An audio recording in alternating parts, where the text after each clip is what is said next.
Chapter 701, Konoha's Relentless Schemes. Kabuto was slightly startled. It felt like he had gotten up from a long sleep. He saw Orochimaru immediately and was about to speak when he realized that something was off with his body. He glanced down and his eyes widened. He looked at Orochimaru again and asked in shock, "Is this the second Hokage Edo Tensei?" Orochimaru nodded and said, "It is. How did you die and who did it?" Kabuto let out a long sigh and said, "I've disappointed you, Orochimaru-sama. It was Hade Kakashi." Orochimaru asked in surprise, "Kakashi was able to kill you. How and why did you run into him again?" Orochimaru suspected that Kabuto ran into Hiruzen, Jiraiya, or Fujin. He didn't expect it'd be Kakashi. Kabuto answered, "It was immediately after I escaped. I thought that I had managed to get away successfully. However, he was still somehow able to track me. In addition, he was also able to sneak behind me without alerting me. I had no idea until he stabbed me with his Chidori." Orochimaru frowned. While he knew Kakashi was strong, he didn't think he'd be strong enough to kill Kabuto in such a manner. He wondered, was he putting up an act against my clone? Or did Kabuto lower his guard? Even though assassination is his speciality, he shouldn't have been able to kill Kabuto without any assistance. Kabuto could see Orochimaru's thoughts on his face and said, "I hadn't lowered my guard. On the contrary, I had raised it to the highest level considering the situation. However, he still managed to sneak up on me. I'm afraid that Kakashi has been hiding a considerable amount of his strength until Konoha needs him to show it. If not for the Edo Tensei Jutsu, you wouldn't have found out about it either." Orochimaru's lips curled up as he muttered, "Interesting. I didn't expect him to play such a card. I suppose I shouldn't be too surprised considering the talent he displayed in his younger days. I wonder how much more Sensei is keeping hidden." Kabuto added, "We underestimated Konoha. Be it Fujin or Kakashi, both would be very difficult to deal with, and we don't know how strong Might Guy truly is. If we don't make any arrangements to restrain him, he could turn the tides of the war single-handedly. Even you might not survive if he can and does open the gate of death. Not to mention, since Kakashi killed me, Konoha must have read my memories. They should know that we have allied with Sunagakure and plan to attack Konoha during the final rounds. They'll be prepared." Orochimaru replied, "It's fine. I haven't told you about the final plan. Even if they prepare, it won't have much effect on me. As long as I kill Hiruzen, any resistance they put up and losses we take are inconsequential. That said, you're right. We need to make several changes to our plans." Orochimaru weaved a few hand seals as he continued. "Fortunately, I've already made a few. I can't sustain the Edo Tensei for a long time yet. However, you'll play a role in the upcoming war. Even though you won't be at your full strength, you can't be killed in this state and can only be sealed. Make sure to use it to the fullest." Kabuto nodded as Orochimaru sealed him and stepped out of his laboratory. Kimimaro and Sound 4 were waiting patiently for him. He glanced at them and said, "It's time to meet up with the Kazekage. Follow me." The 6 of them immediately left the hidden base and began moving towards the Land of Rivers. In Kumagakure, the council had come together for another meeting. Even Inazuma, who had already resigned and accepted the blame for the missing ninjas, was present. However, the reason for this meeting was quite different from the meetings they had been having for the past few days. I placed a scroll on the table and said, "I received this scroll from Sunagakure this morning. It's rather interesting." I's tone puzzled others in the room and they began reading the scroll. Mabui explained, "Even though they didn't say it outright, they're hinting at creating a secret alliance to assault Konoha together. From their words and the events in Konoha, we suspect that Orochimaru is involved as well." The entire room was surprised. None of them expected such an invitation. Darui muttered, "That's a very convenient timing. They send such a proposal right when we are suffering from such a loss, and our hatred towards Konoha is at its highest point. However, how could Sunagakure know that Konoha was behind our missing ninjas?" The entire council became silent for some time, as everyone had their own thoughts. Finally, one of them said, "Could it be that Sunagakure was behind this incident and is trying to pin the blame on Konoha?" I replied, "I don't think so. They don't have anyone to do something like this. If they did, their situation wouldn't be as bad as it is. It was definitely Konoha. However, this is indeed suspicious. Both Sunagakure and Orochimaru are associated with Konoha. I suspect that this is another scheme of Konoha. They know that we have taken heavy losses and are vulnerable. This might be a trap to lure us. If we participate, they could join hands with Konoha to wipe out the forces we send, combined with our current losses." I didn't say anything else as everyone knew how dire the consequences would be. Several members glanced at Inazuma, who said, "I'm of the same opinion. Even though I can see why the Kazekage hates Konoha, this is too suspicious.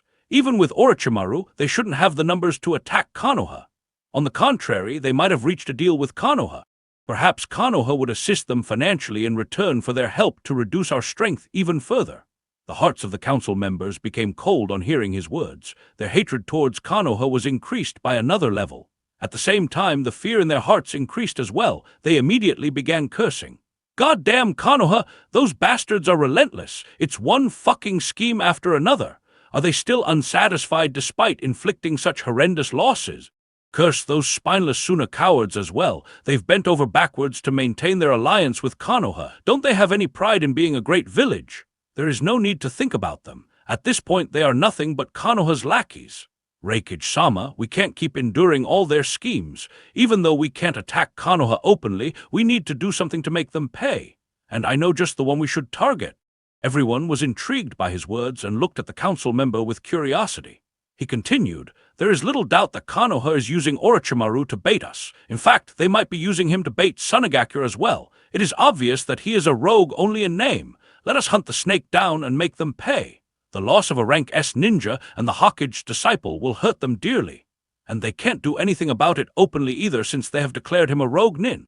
Everyone thought for a bit before agreeing that his words made sense. Even I was pleased. However, Inazuma said, "As good as the idea is, I'll recommend not to go overboard right now. Don't forget Akuro's threat. Hunting Orochimaru won't be easy and you'll have to participate in it, Lord Fourth. However, if Akuro attacks the village when you're away again, it'll cause an even larger turmoil in the village." The faces of the Kumagakure leaders became ugly on hearing Akuro's name. They hated him even more than Konoha. Even though I was cursed for not being in the village and Inazuma took the blame, the people in Kumagakure didn't shy away from calling other leaders incompetent and useless. They did nothing despite facing only one enemy and let him humiliate the village to this extent. The entire Kumagakure Council's reputation was at its lowest point throughout its history. I said, "Don't worry, I'll be careful this time. Even if I move out, B will stay in the village. Even though targeting Orochimaru is a good idea, hunting down Akuro is our priority." Everyone nodded their heads in agreement. The council continued making plans to deal with the situation and also discussed the reports sent by the ninjas to look for the missing ninjas. In Konoha, Hiruzen and Shikaku were in Shikaku's office as he explained the defensive plans to Hiruzen. Unlike what Orochimaru and Kabuto suspected, Konoha had no access to Kabuto's memories. They didn't know how and when they would be attacked, so Shikaku developed a comprehensive plan covering all aspects. After going through everything, Hiruzen nodded and said, "Great work as usual, Shikaku. However," a worried expression appeared on his face as he asked, "Are you sure Fujin would accept this role without any complaints?" Chapter 702, A New Moniker. A worried expression appeared on Hiruzen's face as he asked, "Are you sure Fujin would accept this role without any complaints?" Shikaku replied casually, "As troublesome as that boy is, he doesn't have the ego that most other rank S ninjas have. You can't imagine how thankful I am for that, so it shouldn't be an issue." Hiruzen didn't reply but complained internally, "Sure, he doesn't have an ego, but he makes me pay for any injustice he suffers, even if that injustice is imaginary. Sai, I hope Shikaku is correct. I don't want to spend money to craft another sword." Shikaku suddenly said, "That said, this will likely be the first time Fujin will fight in the open in front of everyone. Or rather, it'll be the first time after he became a rank S ninja. Even though he fought Orochimaru twice, that battle wasn't witnessed by many. Considering the role he'll play, it is also a good time to give him an official moniker." Hiruzen snapped out of his thoughts and nodded. He replied, "True. The spectral swordsman can't be used openly. And even if we deny it, it'll be troublesome if our enemies keep calling him by that name for decades, as it could drive a wedge between us and our allies. Do you have any thoughts on a new moniker for Fujin?" Shikaku smiled and said, "Considering what his missions have been, what his role would be in this battle and his current moniker, it's a rather simple answer. I can't think of a more appropriate moniker than Konoha's sword." Hiruzen chuckled and said, "That's very fitting. Konoha's sword, a sword that cuts through our enemies. It perfectly indicates what he has been doing for the past few years. At the same time, it also carries a word from his current moniker, reminding everyone of the threat he could pose. All right, propagate this moniker after the situation is dealt with." Shikaku nodded and replied, "Sure. Anyway, who do we call first?" Hiruzen replied, "Well, Jiraiya is busy training Naruto and Kakashi is training Sasuke. Guy is with his disciple as well. The only one who is free right now is Fujin." Shikaku couldn't help but sigh enviously. He thought, when Hokage proposed bringing Fujin into the council, I thought I could finally have some revenge for all the work he put me through. However, why is it that I'm still buried in work while he is on a never-ending vacation? Poor Guy shed a few non-existent tears as Hiruzen sent an Anbu ninja to call for Fujin. In a few minutes, Fujin entered Shikaku's office. He looked at the maps on Shikaku's desk as well as the envy in Shikaku's eyes. With an innocent smile on his face, Fujin said, "Impressive, Shikaku-san, you're already done with the planning." Shikaku's expression became slightly dark, understanding the taunt behind Fujin's words. Hiruzen coughed to distract him and said, "Take a seat, Fujin. Shikaku will explain the plan and your role." Fujin obliged as Shikaku began explaining. "Before I tell you about your role in the war, let us first discuss who our enemies could be." Fujin nodded as Shikaku began explaining the situation to the person who knew more about what was about to happen than even the planners of the war, despite the changes that could occur in the future. Shikaku said, "As you know, our opponents could be Sunagakure and Orochimaru. In addition, I also considered Kumagakure. From the news we received, Kumagakure's elder Inazuma announced his resignation and accepted the blame for everything that went wrong.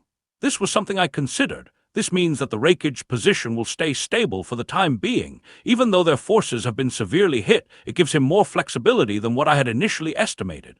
Hiruzen replied, "Yeah, that was a brilliant move. The third Reikage left a good card behind to bail his son out." Shikaku nodded and said, "Yes.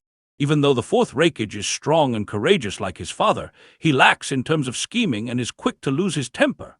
That said, even though he was bailaid out of trouble, he is still on thin ice. I'm confident that Kuma wouldn't join hands with Sunagakure and Orochimaru considering the risks involved. Of course, I'll prepare our forces just in case they do something completely out of the blue."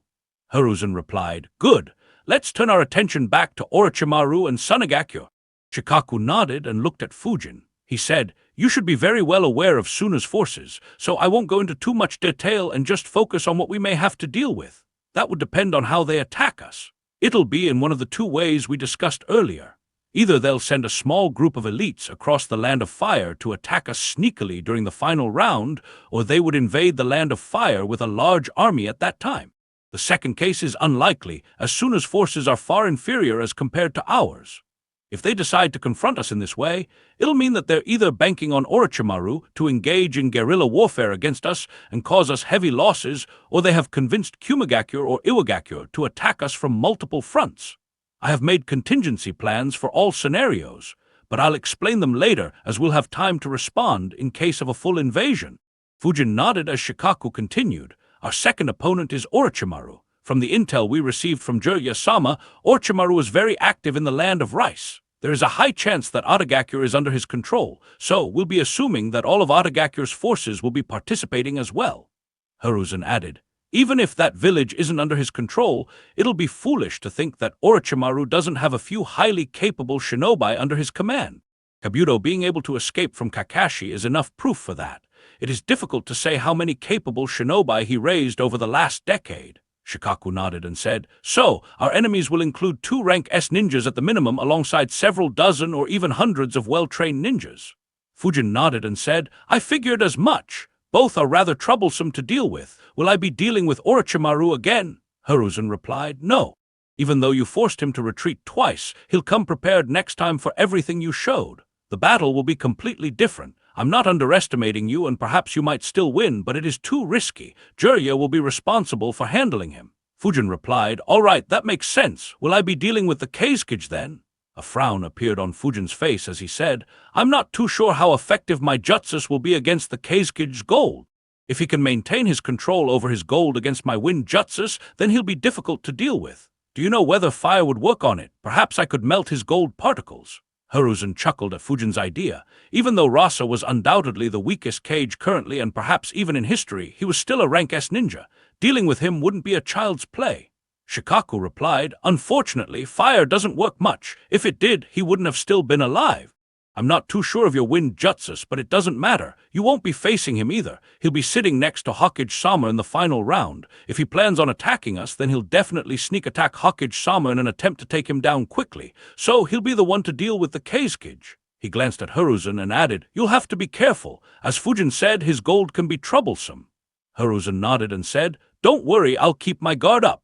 Knowing his arrogance, he might attack me without any backup. If that's the case, I'll focus on killing him quickly. It should result in the Suna ninjas surrendering or fleeing." Fujin nodded but was confused. He wondered, "So what's my role in the battle? Take down Gaara, deal with any unknown factors that might pop up, or does he have something special in his mind?" Chapter 703, A Long Vacation to the Land of Winds.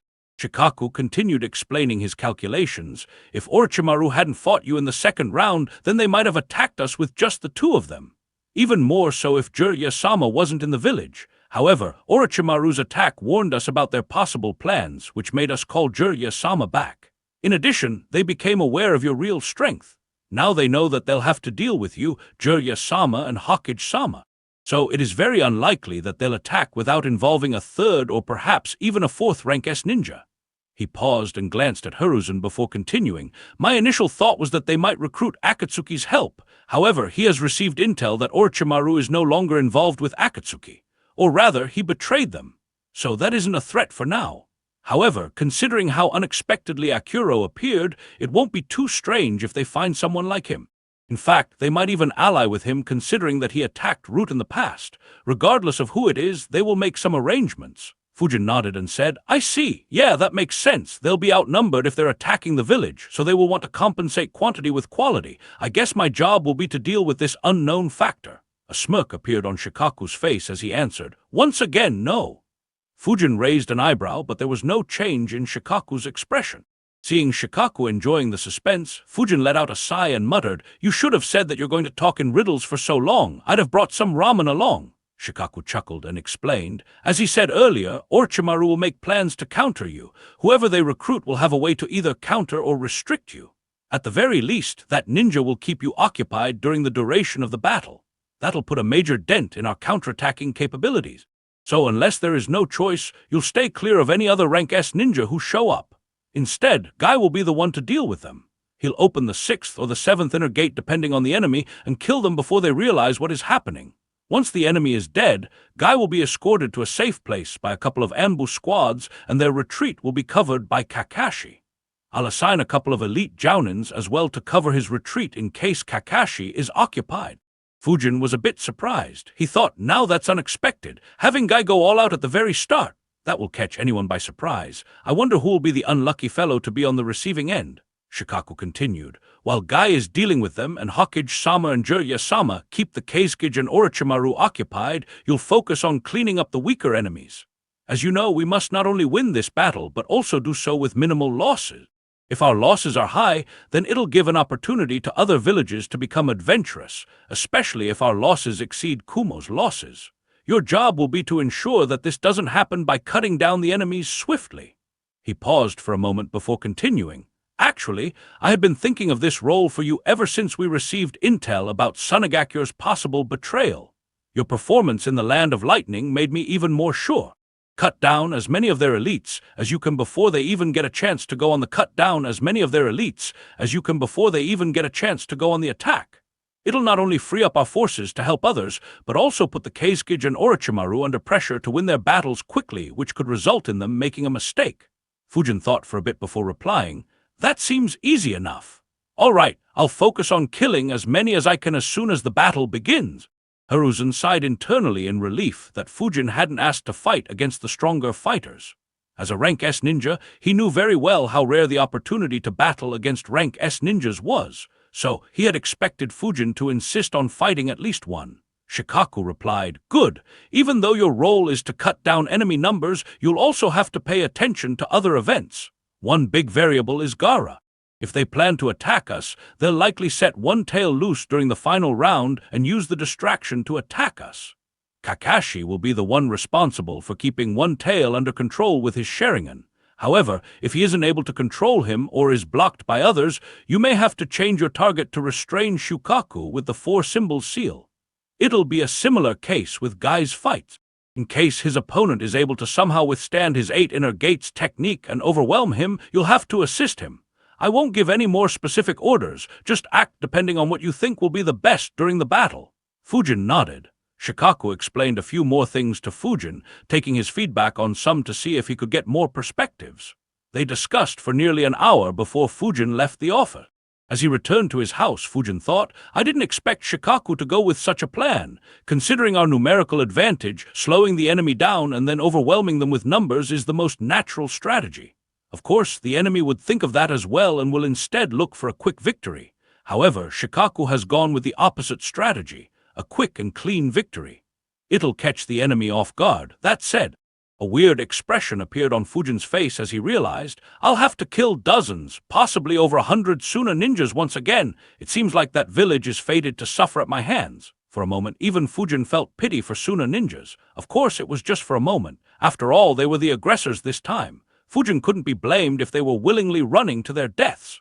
Fujin returned to his house and entered the basement. He was greeted by a surprising sight.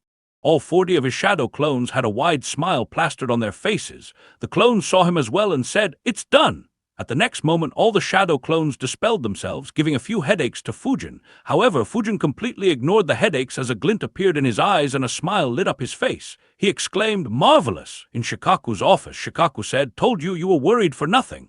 Hiruzen nodded and said, "Yes, thankfully." Shikaku's expression became serious.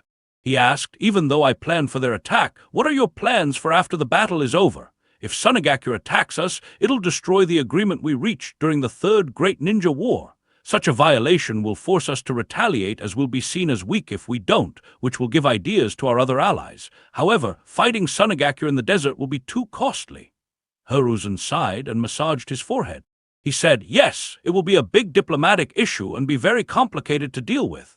Our alliance with Sunagakure and the civil war in Kirigakure are the two main reasons why the next great war hasn't started yet. That said, it's too soon to say for sure. It'll depend on how the battle ends. If the Kazekage is killed, then we could use the ninjas we detained to broker a new contract and install a Kazekage who will be subservient towards us. If not, then it'll get more troublesome." Shikaku nodded. He thought for a bit and muttered, "I suppose we could always send Fujin to a long vacation in the land of wind if they decide to continue the hostilities." Hiruzen chuckled, recalling the mess Fujin created a few years ago, and replied, "That might work. Perhaps they might start begging to start the negotiations in a few weeks." The two continued calling other ninjas who'd play an important role in the battle, and the discussions continued until late in the day. By midnight, all of them were aware of their role. The next day, in a secluded region in the land of River, a secret meeting was taking place. A simple table had been set up, with a chair on either side of the table. On one side sat Orochimaru, one of the legendary Sannin and the leader of Otagakure. Behind him were Kimimaro and the Sound Four. On the other side was Rasa, the fourth Kazekage. Behind him were 4 of the strongest Anbu in Sunagakure. The discussion between these two powerful ninjas would decide whether the world would witness the first official war between two great villages since the end of the Third Great Ninja War. Chapter 704, Danger. In his basement, Fujin was working intently. What his clones had created was a new seal, a seal that had likely never existed in the history of the ninja world. Fujin was working on developing its seal imprint when his eyes suddenly widened. He immediately stopped working and looked in the western direction with a grave expression. At the very next second, he disappeared from his basement, leaving only a shadow clone behind. In the land of rivers, Orochimaru and Rasa were sitting facing each other. To throw Orochimaru off his game, Rasa casually said, "Orochimaru, you finally decided to meet me. My council were worried that you became fearful after your loss against the spectral swordsman." Kimimaro and the rest frowned, but Orochimaru just chuckled and replied, "Your council has a very wild imagination. You should bring them along next time." Rasa's smile faded away at the indirect threat in Orochimaru's words. He glanced at Jirobo and asked, "Who's that?" Jirobo was holding a bloodied body with a large hole in his back. The man was already dead, yet a fearful expression was plastered on his face. Rasa was surprised to see someone close to this location. They had carefully selected a location where no one would trespass for their meeting. Orochimaru chuckled and answered, "Just a rat who was scurrying at the wrong place. I hadn't thought much of him, but he ended up being very interesting. I hadn't expected something to be happening in the dark in this country as well." Rasa frowned. The land of rivers was directly situated between the land of fire and the land of wind and acted as a buffer. As such, both villages were wary of the other village using the land of rivers as a forward base to invade the other country, especially at such a critical time. Rasa couldn't overlook any threat from this country. He asked, "What do you mean?" Orochimaru replied. He was barely a chunin. However, there was a very complicated seal on his body, a seal that would be difficult for even a grandmaster to see. Even I suffered due to it. Orochimaru let out a chuckle as he glanced towards his right arm. 15 minutes ago, even though the number of ninjas in the Phantom Haven Society was still low, it maintained a large intelligence network that went even beyond the land of river. The field agents had to frequently make trips to collect information from the informants. Unfortunately, one of them happened to pass right through the area where Orochimaru's group was waiting for Rasa to arrive. Needless to say, the poor guy stood no chance. He was easily captured by the sound 4. They asked him a few questions, but he didn't give any answer. Orochimaru walked towards him as he said, "Interesting. I wonder why you are in such a desolate area at this time. Whose orders are you following?" Fear appeared on the field agent's face as he muttered in shock, "Orochimaru." Orochimaru placed his right hand on his head and said, "Let me see what brought you here." He inserted yin chakra into his head. However, at that very instant, Orochimaru's eyes widened. He quickly withdrew his arm and shouted, "Let him go!" Jirobo and Kidomaru, who were holding the ninja, quickly let him go as several seals appeared on his body. Orochimaru turned his attention to his own arm, which was covered in several curse seals. Both he and his subordinates were shocked. Orochimaru was about to control the seals and stop them from spreading when he instinctively felt a great danger. He immediately chopped his arm off and wondered, "What was that? Why did I feel like I was about to suffer heavily? What was in those curse seals? My instincts are still warning me. Who is this guy? Lord Orochimaru, are you all right?" Kimimaro asked worriedly. Orochimaru didn't reply, but instead attacked his severed arm, which was completely covered in curse seals, by then completely destroying it. He flickered behind the field agent, who had fallen lifelessly to the ground, and attacked his back, destroying the part where the phantom seal was located. A couple of 100 kilometers away, Fujin appeared in the land of river. He began sensing his flying thunder god marks once again, but a frown appeared on his face as he muttered, "Weird," Fujin analyzed, "the sensation I got earlier. Someone must have tried to mess with the phantom seal. Unfortunately, I still can't detect the marks in the land of river from Konoha, so I can't say for sure where that incident happened. However, now that I'm here, I can detect all the marks in this country. Once someone tries to read the memory of my subordinates, the phantom seal not only counterattacks with curse seals, but also transfers a flying thunder god mark on that ninja's body. Considering the mark on my subordinate's body, there should be one stationary and one moving mark very close to each other. However, I can't sense any two marks close to each other outside of the Phantom Haven base. Were my marks destroyed? Even though the Flying Thunder God marks were permanent and couldn't be destroyed, the same couldn't be said about the objects or people that were marked. To Fujin's knowledge, that was the only way to get rid of the mark. Since Orochimaru destroyed his severed arm and the back of the field agent, Fujin's Flying Thunder God marks, which were on their flesh, were lost as well. As such, he couldn't sense them anymore. Needless to say, the danger Orochimaru felt was from the Flying Thunder God mark. While Fujin was curious to see who had attacked his subordinate, he planned to first send his shadow clone to slam a Rasen shuriken into whoever that person was and investigate it later. If Orochimaru had delayed even for a few seconds, he would have suffered heavily or even died, irrespective of whether Fujin wanted to harm him or not. Rasa broke Orochimaru out of his thoughts by asking, "A seal that even a grandmaster can't detect, why was it on someone as weak as him?" Orochimaru replied, "No idea. I'll look more into it after we have dealt with Konoha. Regardless of who it is, they have successfully gained my attention." A disgusting grin appeared on Orochimaru's face as he thought, "Let me see who it was that could make me feel such danger." "Heh." His grin disgusted Rasa. He said, "You're right. We can look into this later. For now, focus on the important matter. Baki reported that your colleague, the Toad Sage, has returned to Konoha due to your stunt. Along with Suzuki Fujin's strength, our original plan is useless now. If we continue with the same plan, it'll be us who'll lose our heads." Orochimaru replied, "I know. Why do you think I was so busy for the past few weeks?" Rasa replied in annoyance, "How can I know when you refused to meet up until now? There is only a week left until the final round begins now. It is too late to make any significant changes." Orochimaru replied, "Don't worry. I have already made arrangements to take care of." Orochimaru replied, "Don't worry. I have already made arrangements to take care of the matter. However, you're right. We need to change our plans." Rasa asked, "What changes do you propose?" Orochimaru answered, "For starters, you won't fight against the Hokage. Instead, I'll fight him alone. You, on the other hand, will stall Suzuki Fujin. With your magnet release and ability to manipulate gold, that wouldn't be too difficult." Rasa frowned. He asked, "How strong is the boy? How true is the news propagated by Konoha?" A smirk appeared on Orochimaru's face as he answered, "Strong, very strong. He might be the strongest ninja at wind manipulation currently alive.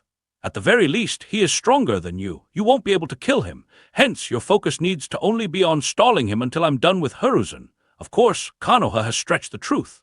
The main reason for my retreat was to avoid having to face both Fujin and Hiruzen at the same time. However, he was able to fight against me on equal ground and even gain the upper hand a few times. Don't underestimate that boy when you stall him." Rasa's frown deepened. He didn't like what he was hearing. He snorted internally and thought, "Stronger than me? Are you implying that you're stronger than me? How presumptuous!" However, Under normal circumstances, Rasa wouldn't have taken such an insult lying down. However, Orochimaru's belief was advantageous for his plans, so he kept his calm and said, "Tell me everything about his abilities." Chapter 705, Old and New Plans. Tell me everything about his abilities. Orochimaru agreed and informed Rasa about the abilities Fujin displayed. He covered everything from Fujin's speed, control over the wind, combination jutsus, vacuum jutsus, and wind domain. The only part that he left out was Fujin's sharp tongue, as he was looking forward to Rasa getting a taste of it. Rasa frowned and analyzed. His ability to manipulate winds is truly remarkable. To create a dome of wind and perfectly control it. We don't have anyone with such control. It almost reminds me of the things said about Lord Second. Before Orochimaru could finish speaking, Rasa asked, "Is it true he can use Scorch Release?" Orochimaru shrugged and answered, "I can't say for sure. He used the wind dome he created to take control of my fire jutsu and merge it with his wind chakra.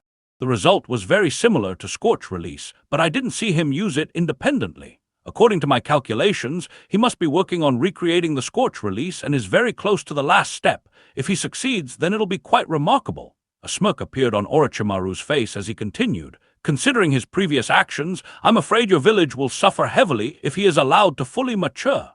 Rasa's expression became slightly ugly. He wondered, how does Orochimaru know that he was behind that incident? Akatsuki had taken an interest in why the western region of the Land of Wind had become so unstable. Due to being the only Akatsuki member from Sunagakyo, Sasori had been assigned to investigate. As his partner, Orochimaru got the information from Sasori's spies too. Initially, he was unsure about the information, but his doubts disappeared after Fujin killed Juzo. Rasa analyzed, "He's right. That boy will become more troublesome if he continues to grow stronger, especially the Scorch Release. We can't allow any other village to get their hands on Scorch Release, especially not Konoha. However, Orochimaru is purposefully trying to make me restless. Everything will be fine if we win. However, if we lose, then Sunagakyo will be doomed." Rasa said, "You still haven't said how you'll deal with Jiraiya. Also, what about Tsunade? What are your plans if Konoha brings her back to the village and keeps her hidden until we attack?" Orochimaru answered, "I have already made arrangements to keep Jiraiya occupied during the battle. As for Tsunade, she won't participate in the war. I have long made arrangements to ensure that." Rasa frowned and replied, "That doesn't tell me anything." Orochimaru chuckled and asked, "Do you expect me to tell you all my secrets, Rasa?" Rasa snorted and said, "If you don't, how am I supposed to know whether the arrangements are good enough? You said that you wanted to fight the Hokage while I stall Fujin. Considering our positions, I'll be next to him. How are you planning to switch our positions when they'll be monitoring me closely?" Orochimaru replied, "It's simple. I'll disguise as you and sit next to the old man. You disguise as a normal Sunagakure ninja and intercept Fujin when he tries to reinforce the old man." Rasa's expression became dark. He snarled, "Disguise as the Kazekage. Are you out of your mind, Orochimaru? I can't agree with this. According to our original plan, you were supposed to disguise as one of my Anbu guards and attack the Hokage along with me. Even that plan was hotly contested in my council. What you are proposing now is preposterous." Kimimaro, who had been paying close attention to Rasa and his guards, thought, "According to our original plan, I was supposed to kill you here. You were just lucky that Konoha had someone who could fight against Orochimaru-sama." Orochimaru asked nonchalantly, "So what do you propose?" Rasa went silent for nearly a minute as he analyzed all the information he just received. His expression hardened as he answered, "This plan has become too risky. Our original plan was to take the Hokage by surprise and kill him without allowing him to fight back. However, your actions during the second round of the exam have alerted Konoha. We no longer have the surprise factor and they'll be prepared for our attack. Without the element of surprise, even our combined forces wouldn't be a match for Konoha, let alone just a few hundred elites. I was counting on your arrangements. Unfortunately, you still haven't given me any specifics of your arrangements. In addition, you delayed our meeting for 3 weeks. I wanted to use this time to target Suzuki Fujin and kill him before we started our attack. It's too late now." Orochimaru's smile faded away as Rasa continued, "Considering all these factors, I have decided to postpone our plans to attack Konoha for the time being." For the first time, there wasn't a hint of a smile on Orochimaru's face. Instead, a dark expression had appeared. He didn't think that Sunagakure would try to pull out of the war just a week before it was supposed to start despite knowing the threat Konoha would pose. Orochimaru asked grimly, "Postpone? After coming all this way, you want to back off now? Do you think Konoha wouldn't retaliate against you? And do you think your chances will improve after giving their ninjas an opportunity to become stronger?" Rasa replied without any hesitation. Irrespective of whether they improve or not, it is better than rushing in brainlessly without a good plan. What's the use of considering all of that if we lose the war? You may not care about the lives of your subordinates, but I have to consider what's good for my village. Hehe! Orochimaru was so angry that he began laughing in rage. He asked provocatively, Rasa, do you think I'm someone you can make a fool of? An intense bloodlust emanated from Orochimaru as he spoke. His chakra was riling up as well. Rasa's Ambu guards immediately raised their guard. However, Rasa didn't back off. He riled his own chakra to counter Orochimaru's presence and said, It was your stunt in the Chunin exam that ruined our plan. Without the surprise element, we will be the ones at a disadvantage. Suna won't participate in such a war. However, we're still open to future cooperation. You're right. Konoha's ninjas will continue growing stronger. Hence, our next step would be to target the stronger Konoha ninjas. We'll lure them out of Konoha and secretly eliminate them using our full force. By the time Konoha realizes our scheme, I want to kill both Suzuki Fujin and Hade Kakashi. In addition, we can also target their other elite jounins. With our strength, that wouldn't be too difficult to do. Once Konoha's top-level fighting capabilities are reduced, we can target Konoha once again and put this plan into action. What do you say, Orochimaru?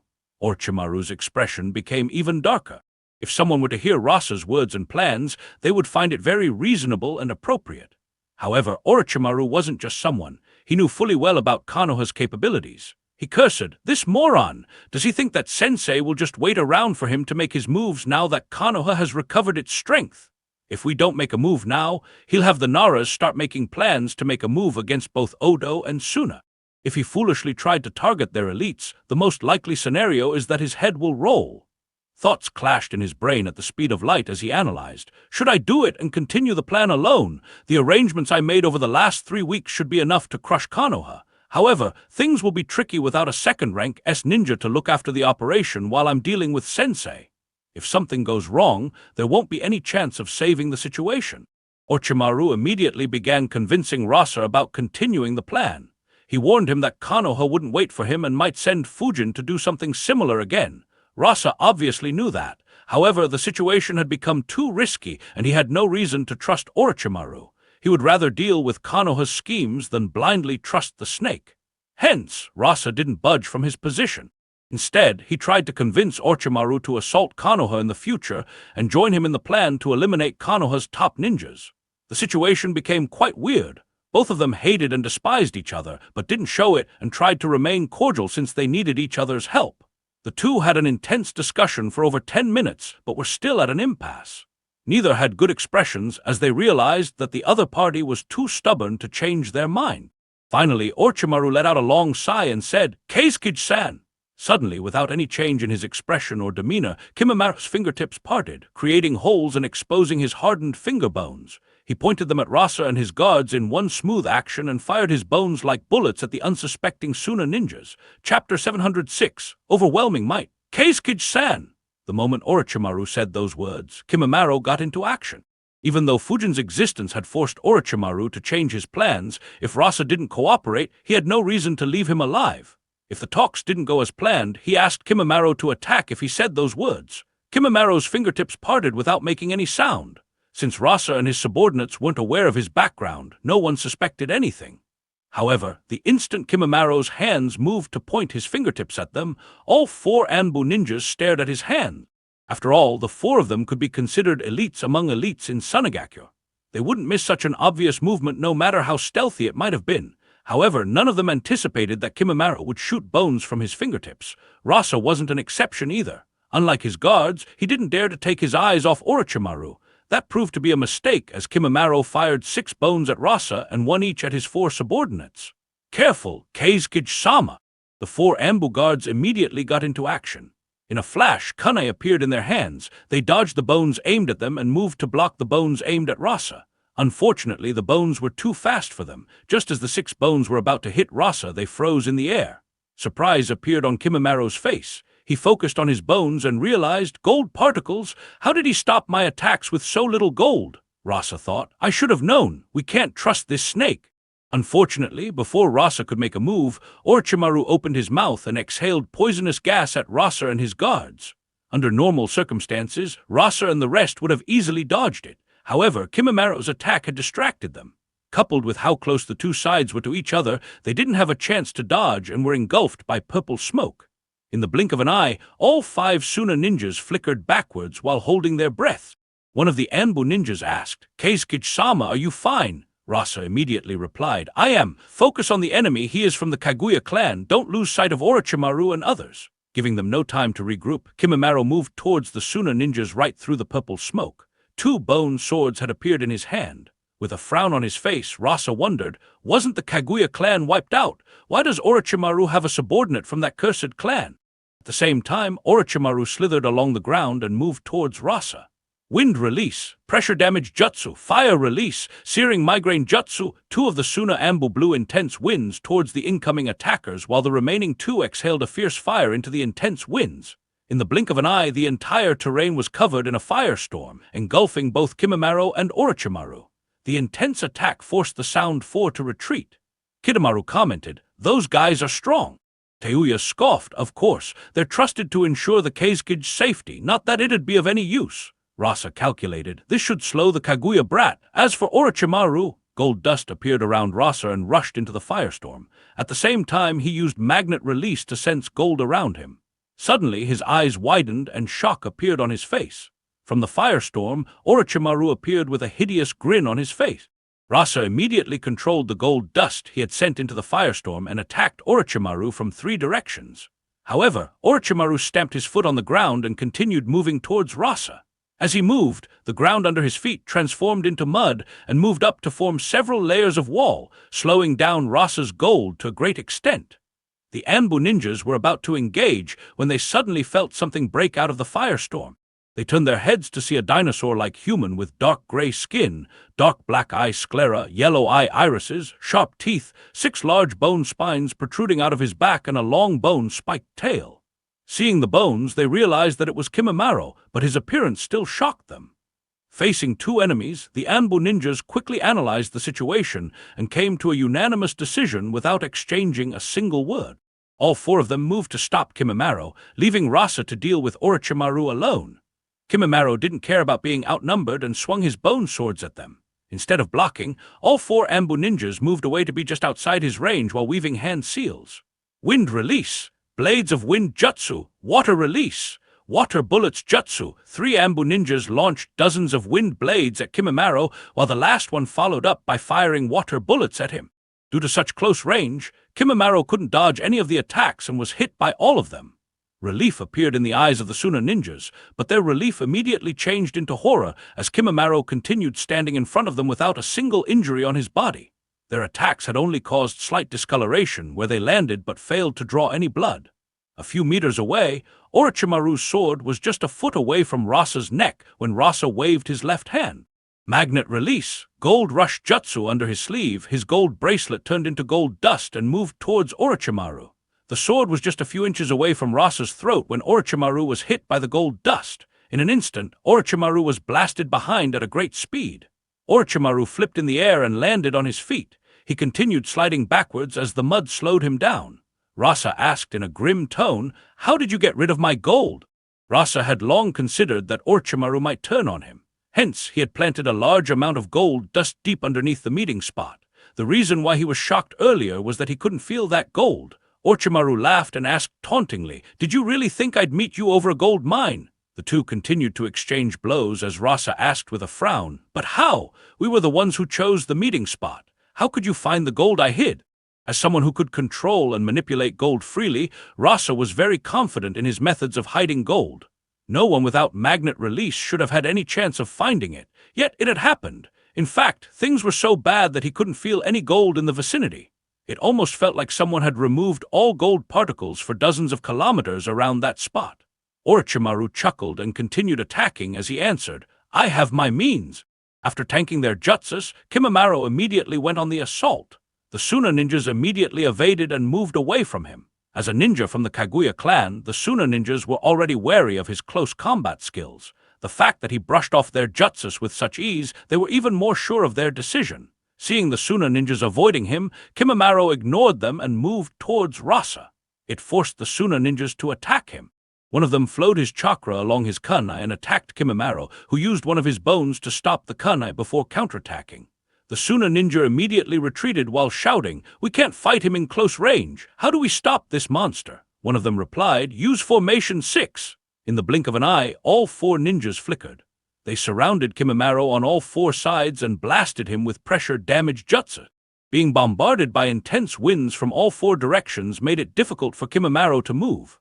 In addition, sharp winds continued bombarding his body. A few cuts opened up on his body, yet the Suna ninjas were shocked as the effect of their jutsus was far lesser than what they wanted. At the same time, they tossed dozens of explosive tags along the winds and exploded all of them as soon as they reached Kimimaro. A massive explosion took place, launching dust in every direction. The Suna ninjas shielded their eyes and wondered, "Did we get him?" Suddenly, the eyes of the 4 Suna ninjas widened as they felt pain in their feet. They looked down and tried to move away but couldn't move their feet and lost their balance. Bones had appeared from the ground and pierced through their feet, pinning them to the ground. As they looked down, a bone spike was launched from the ground at each of the 4 Suna ninjas. It pierced right through their bodies, killing them on the spot. Without giving them a second glance, Kimimaro moved towards Rasa, who was already having a tough time resisting Orochimaru. Chapter 707, A Lone Battle. In a secluded spot in the land of River, an intense confrontation was taking place. Rasa's breathing had become rougher, and his surroundings were covered in dead snakes. In front of him was Orochimaru, whose clothes had holes and were drenched in blood, but there wasn't a hint of fear or exhaustion on his face. From the corner of his eyes, Rasa glanced towards his Ambu subordinates. His eyes widened as he saw their impaled bodies behind Kimimaro. He thought in shock, he killed them so easily. Suddenly, he flickered as a powerful jet of water pierced through his previous position. Orochimaru chuckled and asked, "Can you afford to be distracted, Rasa?" Gold dust floated around Rasa as he prepared to take on both Orochimaru and Kimimaro. He snorted and said, "Don't underestimate me, Orochimaru. I'm the Kazekage. You'll pay for this misadventure." Huh! As he was speaking, Rasa began hearing a melodious tune from a flute. He immediately felt his chakra flow being affected and disrupted it. At the next moment, he instinctively moved to his right as an arrow barely missed him. Kidomaru frowned and wondered aloud, "How did he dodge? I attacked from his blind spot right when he fell under your genjutsu." Teuya replied, "Fool, he is a cage. Besides, our attacks have served their purpose." Orochimaru and Kimimaro went on the offensive using the opening provided by their attacks. Orochimaru bombarded Rasa with water jutsus, which were blocked by shields made of gold. However, the limited amount of gold with Rasa meant that he didn't have any gold left to stop Kimimaro. Seeing Rasa without his greatest tool, Kimimaro flickered towards him. However, Rasa glanced in his direction while taking a deep breath. Wind release, desert wind jutsu, a chilling wind blasted Kimimaro as countless small wind blades bombarded his body. Rasa had merged yin chakra into his wind jutsu. As the winds moved, it also moved the soil along, turning it into a deadly weapon. Hundreds of minute cuts appeared on Kimimaro's body, covering him in blood. Coarse soil particles hit these wounds, making them hurt even more. Yet, Rasa's eyes widened as Kimimaro continued moving forward unflinchingly. Even though Rasa's attack managed to break through Kimimaro's skin, it couldn't do anything to the layer of bone he had created under his skin. Rasa immediately slammed his hand on the ground while moving backwards, away from both his opponents. Dozens of giant spikes rose from the ground and attacked Kimimaro, but he simply crushed them under his feet and instead used them to move even faster. Rasa immediately recalled the gold that was being used to block Orochimaru's attacks, but Orochimaru attacked once again, forcing him to use the gold dust to defend once again. Rasa cursed, "Shit, this is bad, I need to retreat." Seeing Kimimaro's bone sword inches away from him, Rasa quickly analyzed, "I need to create some distance. Once I have my gold dust back, I can fly in the sky using it and create a distance from them. Then I'll only need to be careful about Orochimaru's summons. Still, being forced to retreat in such a manner, how humiliating." Unfortunately, Rasa could do nothing but swallow his pride. He concentrated chakra on his feet and flickered backwards, or rather, he tried to. Just as he was about to flicker backwards, he suddenly coughed out blood and his chakra flow was disrupted.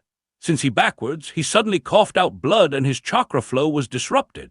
Since he failed to manipulate his chakra perfectly, the jutsu failed. Kimimaro wouldn't miss such an opportunity and pierced Rasa's chest with his bone sword. Moments later, more bones appeared out of his forearm and pierced Rasa's chest and abdomen. Despair appeared on Rasa's face as he heard, "Did you think you'd be safe as long as you didn't breathe in the poisonous gas?" The poisonous gas Orochimaru exhaled at Rasa, and his subordinates worked even if it wasn't inhaled. Rasa's skin was covered in that poison. However, the poison took longer to work when used in this manner. That is why it showed its effect now instead of earlier. Even though Orochimaru was confident in killing Rasa, he knew that Rasa could retreat using his gold. He didn't want to risk Rasa escaping and hence played this card right at the start. Without a capable medical ninja to help him, Rasa was doomed from that very moment. Rasa glanced to his left and saw Orochimaru's smug face. His despair immediately changed into hatred as he said, "Orochimaru!" Orochimaru and Kimimaro could feel the hatred in those words. Orochimaru suddenly felt something amiss. His grin disappeared as he shouted, "Be careful!" At the next moment, Rasa controlled all the gold dust nearby. In the blink of an eye, they formed into hundreds of needles and rained at both Orochimaru and Kimimaro. Due to how close the gold dust was to him, Orochimaru had no chance to dodge and hundreds of small holes opened up in his body, including a few in his chest. Sensing the danger, Kimimaro infused even more chakra into his bones, increasing their density and sturdiness. The needles pierced into his body and hit the layer of bone under his skin. They couldn't pierce through them and were left embedded in his bones. A smirk appeared on Rasa's face as he thought, "If I'm going down, I'm taking you with me." The next second, a bone pierced through the center of his forehead. The fourth Kazekage, the person who had stepped forward after the third Kazekage, mysteriously went missing and led Sunagakure in the third Great Ninja War, died in the land of River without a single Sunagakure ninja being aware of it.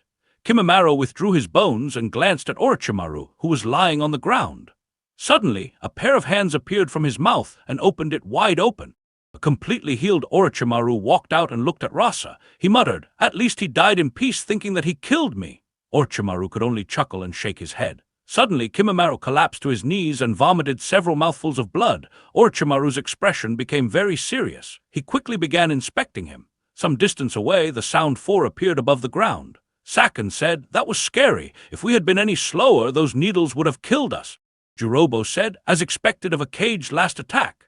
Teuya analyzed, "We were lucky that Orochimaru-sama got rid of the gold in the vicinity. If he had more gold, he could have attacked and defended at the same time. Even though Orochimaru-sama would have still won, he might have killed us." "Huh," Kidomaru asked. "What happened to Kimimaro? Did his illness get worse?" They immediately rushed towards Kimimaro. Orochimaru had an ugly expression on his face. Kimimaro had coughed a few more mouthfuls of blood and looked to be completely out of strength. He could barely stop himself from falling to the ground. As the Sound 4 reached close to them, they heard Orochimaru saying, "Even though you blocked the needles dispersed into gold dust and mixed into your bloodstream. This will make your illness even worse." Even though Rasa failed to kill Orochimaru, he had successfully worsened Kimimaro's condition. Just like in the original story, Kimimaro wouldn't be in a state to join the attack on Konoha. Considering Fujin's presence and Konoha's preparedness, the odds were heavily stacked against Orochimaru. Yet the thought of canceling the attack didn't even cross Orochimaru's mind. He was still as confident as ever. A few hundred kilometers away, Fujin was still standing, trying to figure out the situation. He finally gave up thinking, leave it. Finding the dead guy in this vast country without the mark is too difficult. I'll need to wait for Shigeki's reports. He could give me some information. That said, there is one piece of information I have. Whoever killed him tried to read his memories. That lowers the number of suspects. It's either a Yamanaka ninja Konoha stationed here or Orochimaru, unless there are others who have learnt this trick too. I think Nagato could do it, and maybe the Jashin faction could have this ability too. Of these, the most suspicious one is definitely Orochimaru, as I don't think any of the remaining three have a reason to target a Phantom Haven member. Of course, that is assuming he didn't do anything crazy. Oh well, no point in speculating too much. I'll soon have another headache to deal with. The first death of a member of Phantom Haven Society. I'll need to handle this issue carefully. If I mishandle it, the members will become restless and the organization will suffer. However, if I handle it properly, I could use this to increase everyone's bond to the organization and make everyone improve their strength seriously. Fujin immediately began making plans to use this situation to his advantage. Elsewhere, Orochimaru was even busier than Fujin. Unlike Hiruzen, who had an array of capable subordinates to rely on, Orochimaru had lost an ally and his two strongest subordinates. He had only a week to ensure that all his arrangements were perfect before he launched his assault on Konoha.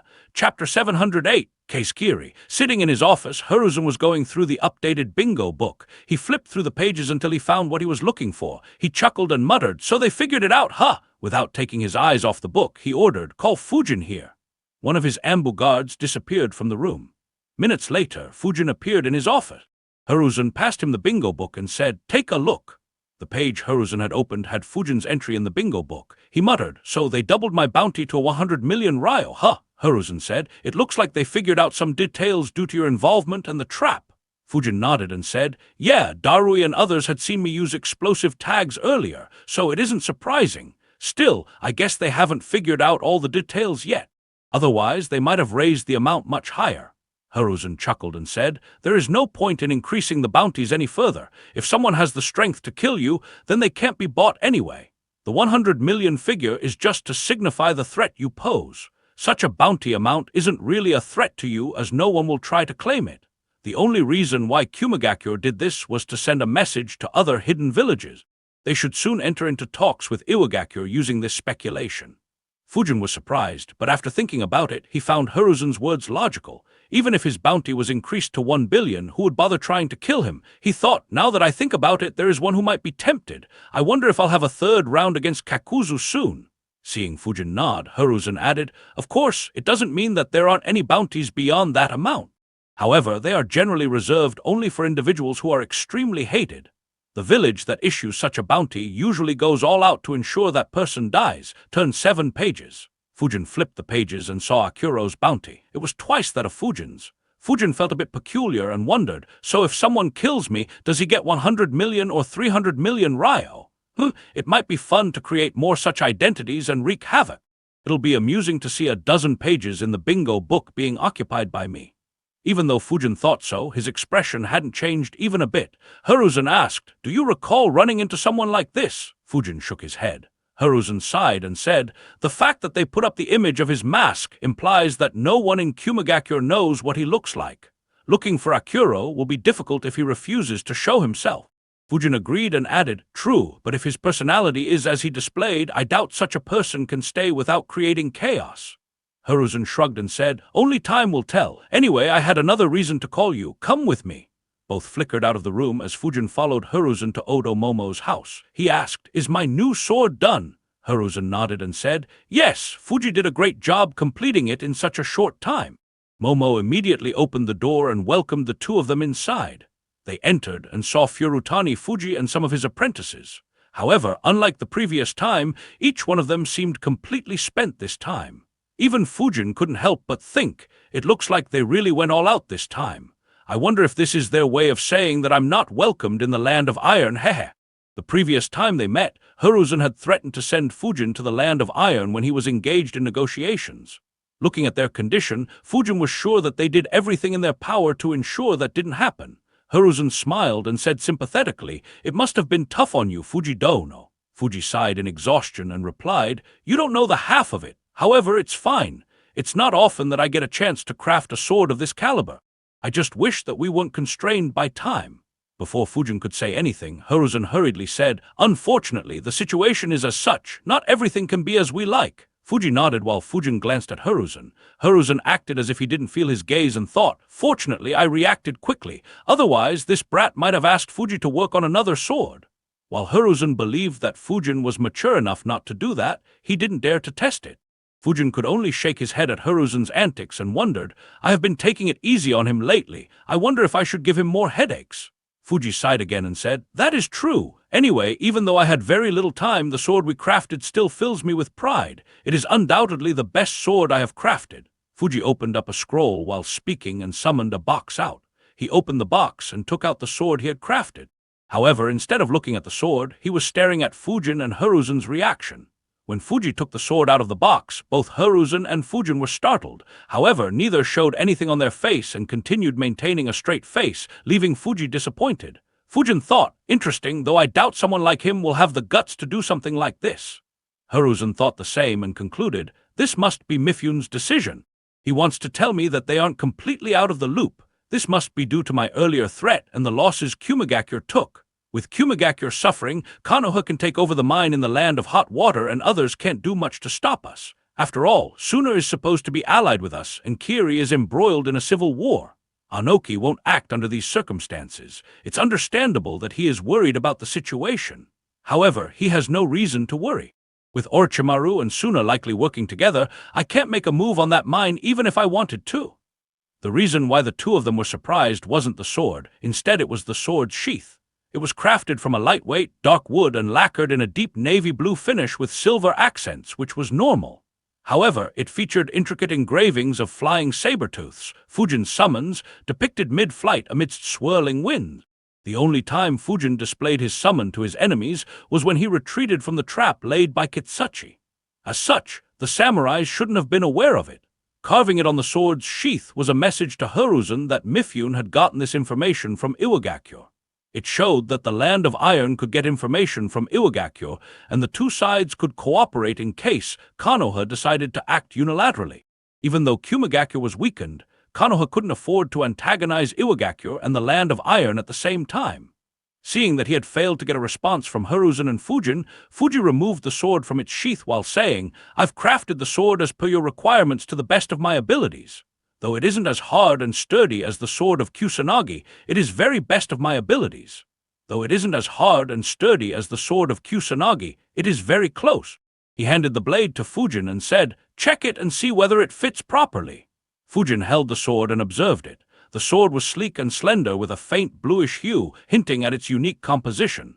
The blade's edge was honed to an extraordinary sharpness, capable of cutting through the toughest materials with ease. The hilt of the sword was wrapped in a combination of dark, navy blue silk and white leather, providing both comfort and a firm grip.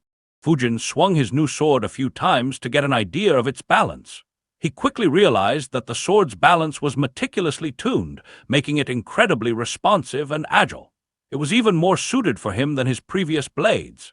In addition, the sword was considerably lighter than his previous swords, which would further complement Fujin's speed and precision in battle. Considering that his main requirement was sturdiness and durability, Fujin was surprised that Fuji managed to make the sword so light. He muttered, "This sword is amazing. I have never felt more compatible with a sword." Fuji smiled and said with pride, "I had already crafted 2 swords for you earlier, so it was easier this time to make the sword even more compatible with you. Of course, this is what I'd have done for any sword. You should have sensed what makes this sword special, right?" Fujin grinned and flowed his wind chakra into the blade. His eyes momentarily widened as he felt how smooth the chakra flow was. He thought in surprise, "So smooth, it's almost as if the sword was an extension of my arm." Fuji explained, "Even though the sword is exceptionally sturdy, the most remarkable feature of the blade is its ability to channel wind chakra. I incorporated a special lattice structure within the blade's core that amplifies and seamlessly guides wind chakra along the blade's length. It will make you feel like the sword is an extension of your will and help you by enhancing your vacuum slashes and razor-sharp wind currents to another level." Pride could be felt in Fuji's voice as he enthusiastically explained the features of the sword. He continued, "Considering the features of the sword, I have named it Case Kiri." Chapter 709, Fujin's Profound Loss. "Case Kiri as in the wind cutter, huh? Sounds good," Fujin said with a smile on his face. He thought, "Now I can't wait to try this sword out. Orochimaru, I hope you make sufficient arrangements. It would suck if I can't fight a rank S ninja." Furutani Fuji said, "I'm glad that you liked it. That said, I have a request. No, the swordsmiths in the Land of Iron have a request from you. I wonder if you'd oblige." Fujin took his eyes away from the sword and looked at Fuji. He asked curiously, "What request?" Fuji said, "You said that you destroyed Orochimaru's sword of Kusanagi. Do you have the pieces of that sword? If you have them and are willing to give them to us, we'll use them to make a new sword for you, and we'll also be bearing all the costs. Depending on their state, we might be able to make a sword better than Case Kiri." Fuji's gaze was so passionate that everyone else in the room was weirded out. It was extremely clear that he desperately wanted to get his hands on the remains of the sword of Kusanagi. Unfortunately for him, Fujin shook his head and replied, "Unfortunately, no. I don't know what Orochimaru did with that sword, but it turned into a snake after I destroyed it. All its remains were burned down during our fight." Fujin would have liked to get his hands on the sword's pieces had it been a normal sword. Unlike the Kubikirabacho, the sword of Kusanagi was a very good fit with Fujin's fighting style. However, he didn't want to do anything with it knowing that it could turn into a snake. Despite his strength, he wouldn't foolishly underestimate Orochimaru's means. Hence, he didn't bother avoiding the corpse of the snake when he blew up the entire place with his combination jutsu. Fuji's enthusiasm died down like someone had poured a bucket of cold water on him. He sighed ruefully and said, "That's a shame. Still, converting a sword into a snake, it seems like Orochimaru's understanding of swords might exceed ours." Fuji handed Fujin the sheath and the box while Hiruzen discussed some official matters with Fuji. After around half an hour, they left Momo's house. After ensuring that no one was around to eavesdrop, Hiruzen asked, "Are you prepared, Fujin? The finals will start in a few days. Even though your role might seem the easiest, it'll be very complicated as you'll have to change your plans depending upon the situation." Fujin nodded and said, "Yeah, don't worry, I'll be at my best." Hiruzen replied, "Good. I'm counting on you." Both disappeared. Hiruzen continued working while Fujin got back to his training. In the Phantom Haven base, Hayato entered Shigeki's office with a worried look on his face. Shigeki immediately noticed it and asked, "Still no news on Masanori?" Hayato answered, "No, the squad I sent to investigate returned. They didn't find Masanori. The informant he was supposed to meet said that Masanori never met him. They even looked for any signs of battle on the route he was supposed to travel but didn't find anything." Shigeki frowned and muttered, "That can only mean two things. Either he ran into such a strong opponent that he couldn't even put up a resistance, or he betrayed us." The room became silent for a minute. Hayato shook his head and said, "No, he wouldn't betray us. His hatred towards our former village runs deep. He wouldn't give up his chance of getting revenge on them. It should be the first case. However, even if he ran into someone so strong, why would they restrain him?"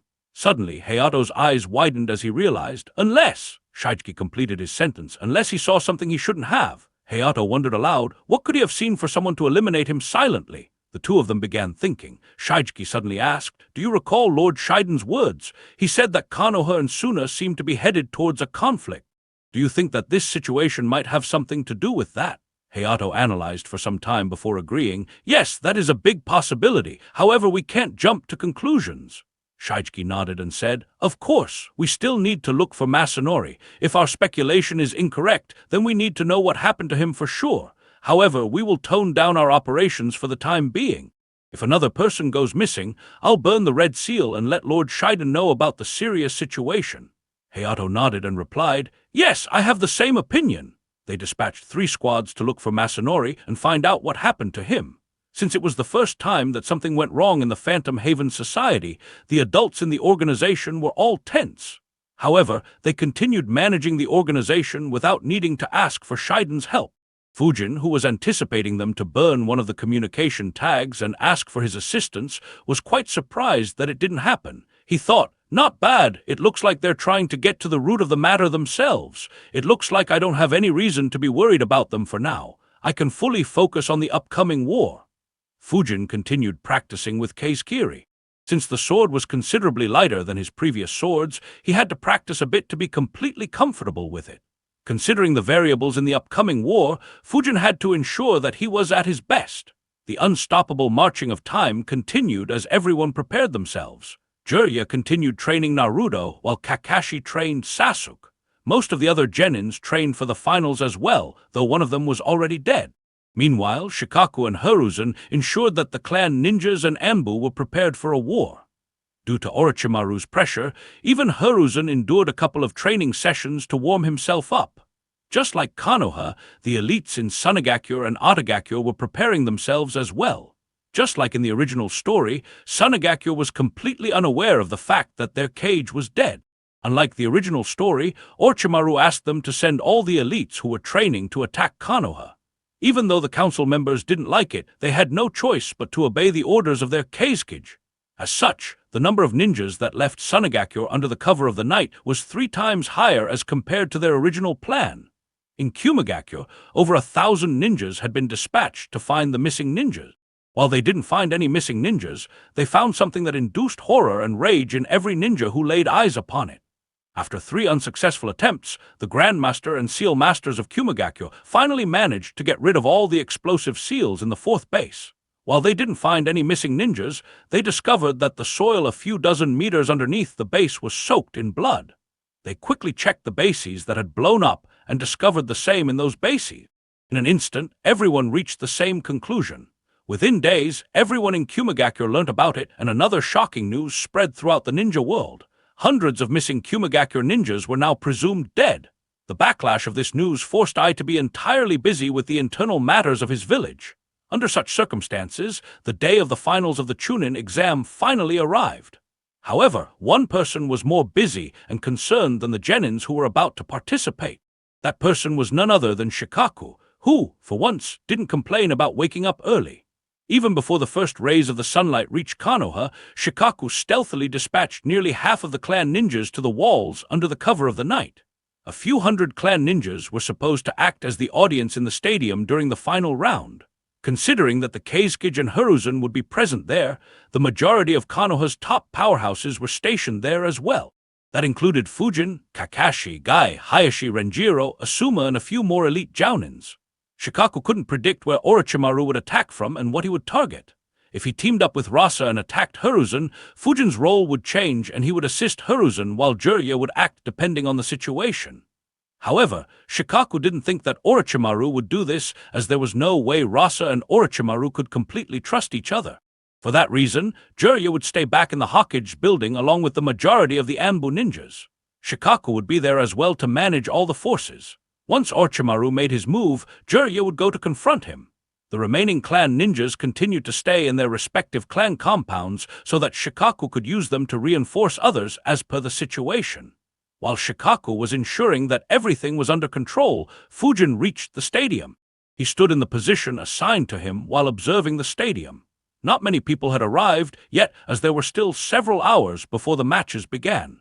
Fujin didn't pay any attention to any of them as his mind was in a different place. Fujin recalled the events that happened in the Chunin exams in the original story. Even though it had been over a decade since he last saw it, he still remembered it vividly.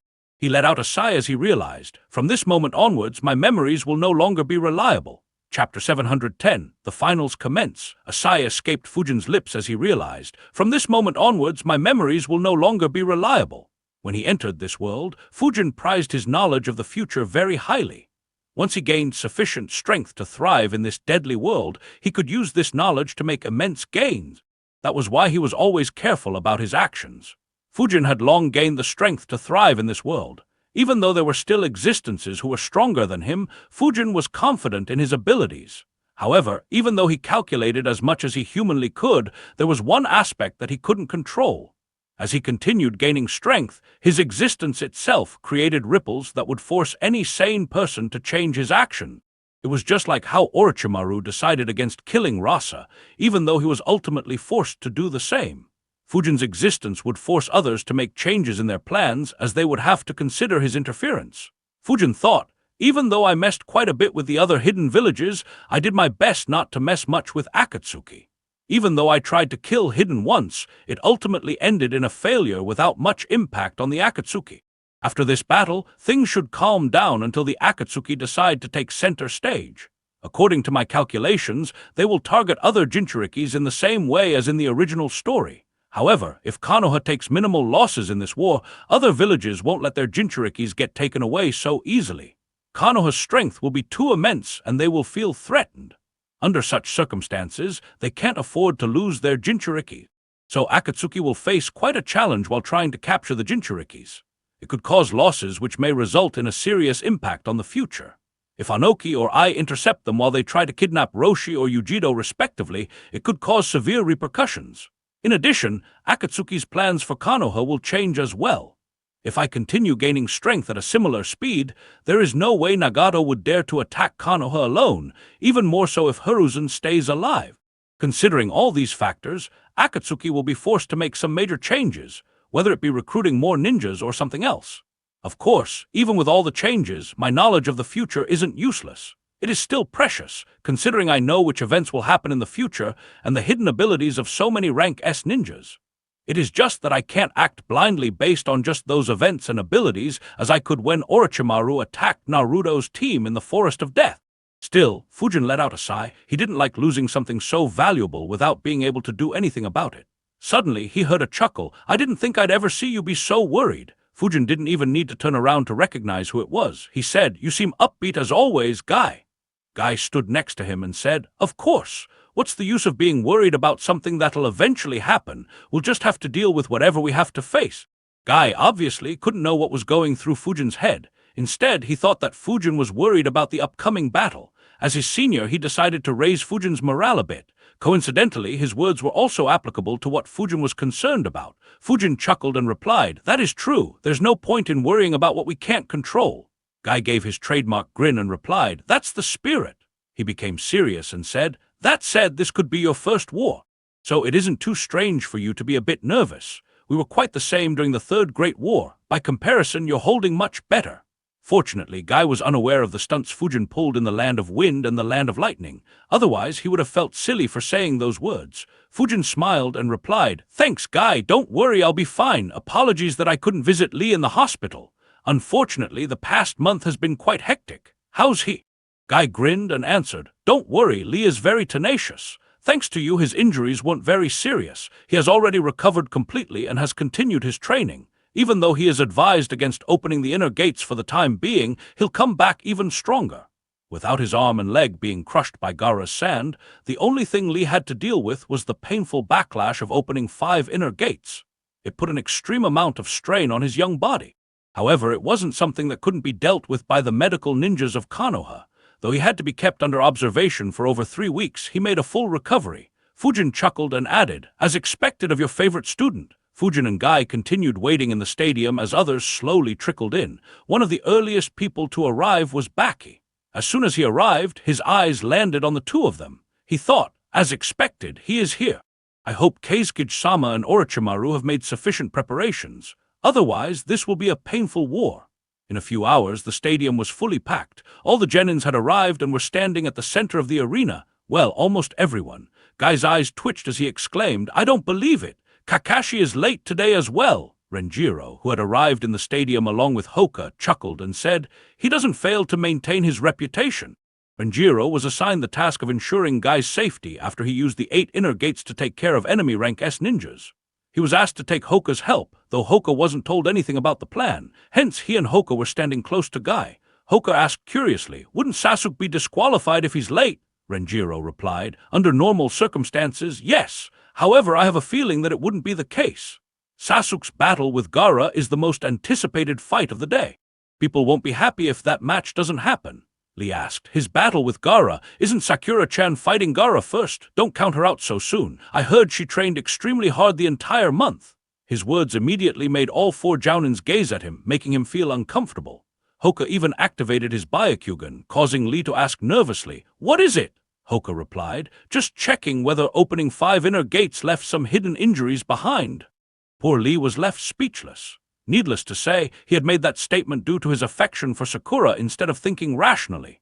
Fujin and Renjiro ignored him and turned their gaze back to the arena while Guy was left without any words to defend his star disciple. Fortunately for Lee, a loud cheer was heard throughout the stadium, taking attention away from him. The 2 cages had entered the stadium. Fujin's eyes glowed as he observed the cage like a hawk. A smile appeared on his face as he thought, "Not bad. I don't sense a hint of Orochimaru from him. No wonder Hiruzen couldn't tell either. Now the main questions are, is he Orochimaru or Rasa? And if he is Orochimaru, is Rasa dead or alive?" While Fujin and several others observed the 2 cage, Height informed the genins about the changes in their matchups. With Dasu dead, Shikamaru got a free win, and his first match was directly against Temari. The other matches were the same as initially decided. Height informed them about the rules of the Chunin exam. Finally, a loud announcement was made. "Ladies and gentlemen, welcome and a heartfelt thanks for gathering here in Konohagakure for the Chunin selection examination. We will now begin the matches of the final round between the 9 candidates who advanced in the preliminaries. Please sit back and enjoy." Another loud cheer began in the crowd. In the arena, Height instructed, "Haruno, Sakura, and Gaara, you 2 stay here. Rest of you proceed to the waiting room outside the arena." Chapter 711, Burying Sakura. "Haruno, Sakura, and Gaara, you 2 stay here. Rest of you proceed to the waiting room outside the arena." Sakura looked at Gaara with seriousness in her eyes. Knowing how difficult her opponent was, Naruto said, "Good luck, Sakura. You can beat him, believe it." Sakura nervously nodded as Temari and Kankuro chuckled, thinking, "You'll be lucky if Gaara even leaves her bones intact."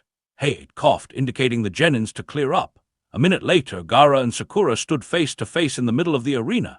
A determined expression appeared on Sakura as she assured herself, "Get a grip, Sakura. Even though he is strong, you have trained hard for a month. You can't get cold feet now. Not to mention, Sasuke still isn't here. He will be disqualified if he doesn't appear by the time his match begins. So I have to stretch this battle as long as I can so that Sasuke can reach here." "No," Sakura decided, "I can't think that way. If I win this match, I can battle against Sasuke. Only that way I can prove myself to him. I'm no longer someone who has to hide behind the 2 of them. I'll follow Illumi-sensei's plan and defeat Gaara." Unlike Sakura, who was going through emotional turmoil, Gaara stood without a single expression on his face. Much like the rest of the audience, he was more interested in fighting Sasuke and had no interest in Sakura. He didn't even consider her as a warm-up. Even among the audience, there were several wondering whether Sakura was ready for this stage. Their murmurs fell on the ears of Kurama Illumi, who smirked and thought, I can't blame them. After all, I underestimated her as well. Who would have thought her talent in Yin release would have been so outrageous? From everyone I have seen, only Yakumo's talent exceeds hers. Lord Third really knew what he was doing when he created Kakashi's squad. Even Fujin was watching intently. However, the reason why he was doing so was quite different from others. Instead, it was because Illumi had visited him the day before to ask for his help. Fujin looked at Sakura thinking, I wasn't expecting much from this battle, probably I still am not. However, she might spring some surprises. Now then, match one begin, Hate announced loudly. At that very second, sand rushed out of Gaara's gourd and moved towards Sakura. At the same time, Sakura grabbed 2 kunai with attached explosive tags and threw them at the sand. The tags exploded as soon as the kunai touched the sand, dispersing the sand temporarily and covering the area in smoke. Sakura concentrated chakra at her feet and immediately moved under the cover of the smoke.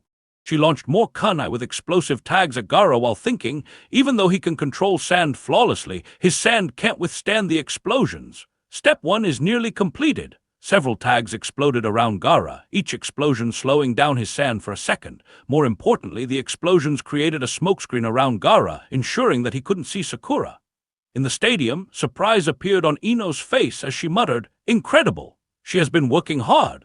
Ino clenched her fists. Just like Sakura, she trained hard in the previous month, yet she could feel the distance between them increasing slowly. Lee shouted, That's awesome, Sakura, keep it up! In the waiting room, Naruto acted similarly. Among the judges, Kotsu said, She is impressive. Izumo nodded and added, Not only has she created conditions suitable for her, but her chakra control is incredible too. She has continuously concentrated chakra at her feet, allowing her to move at a faster speed.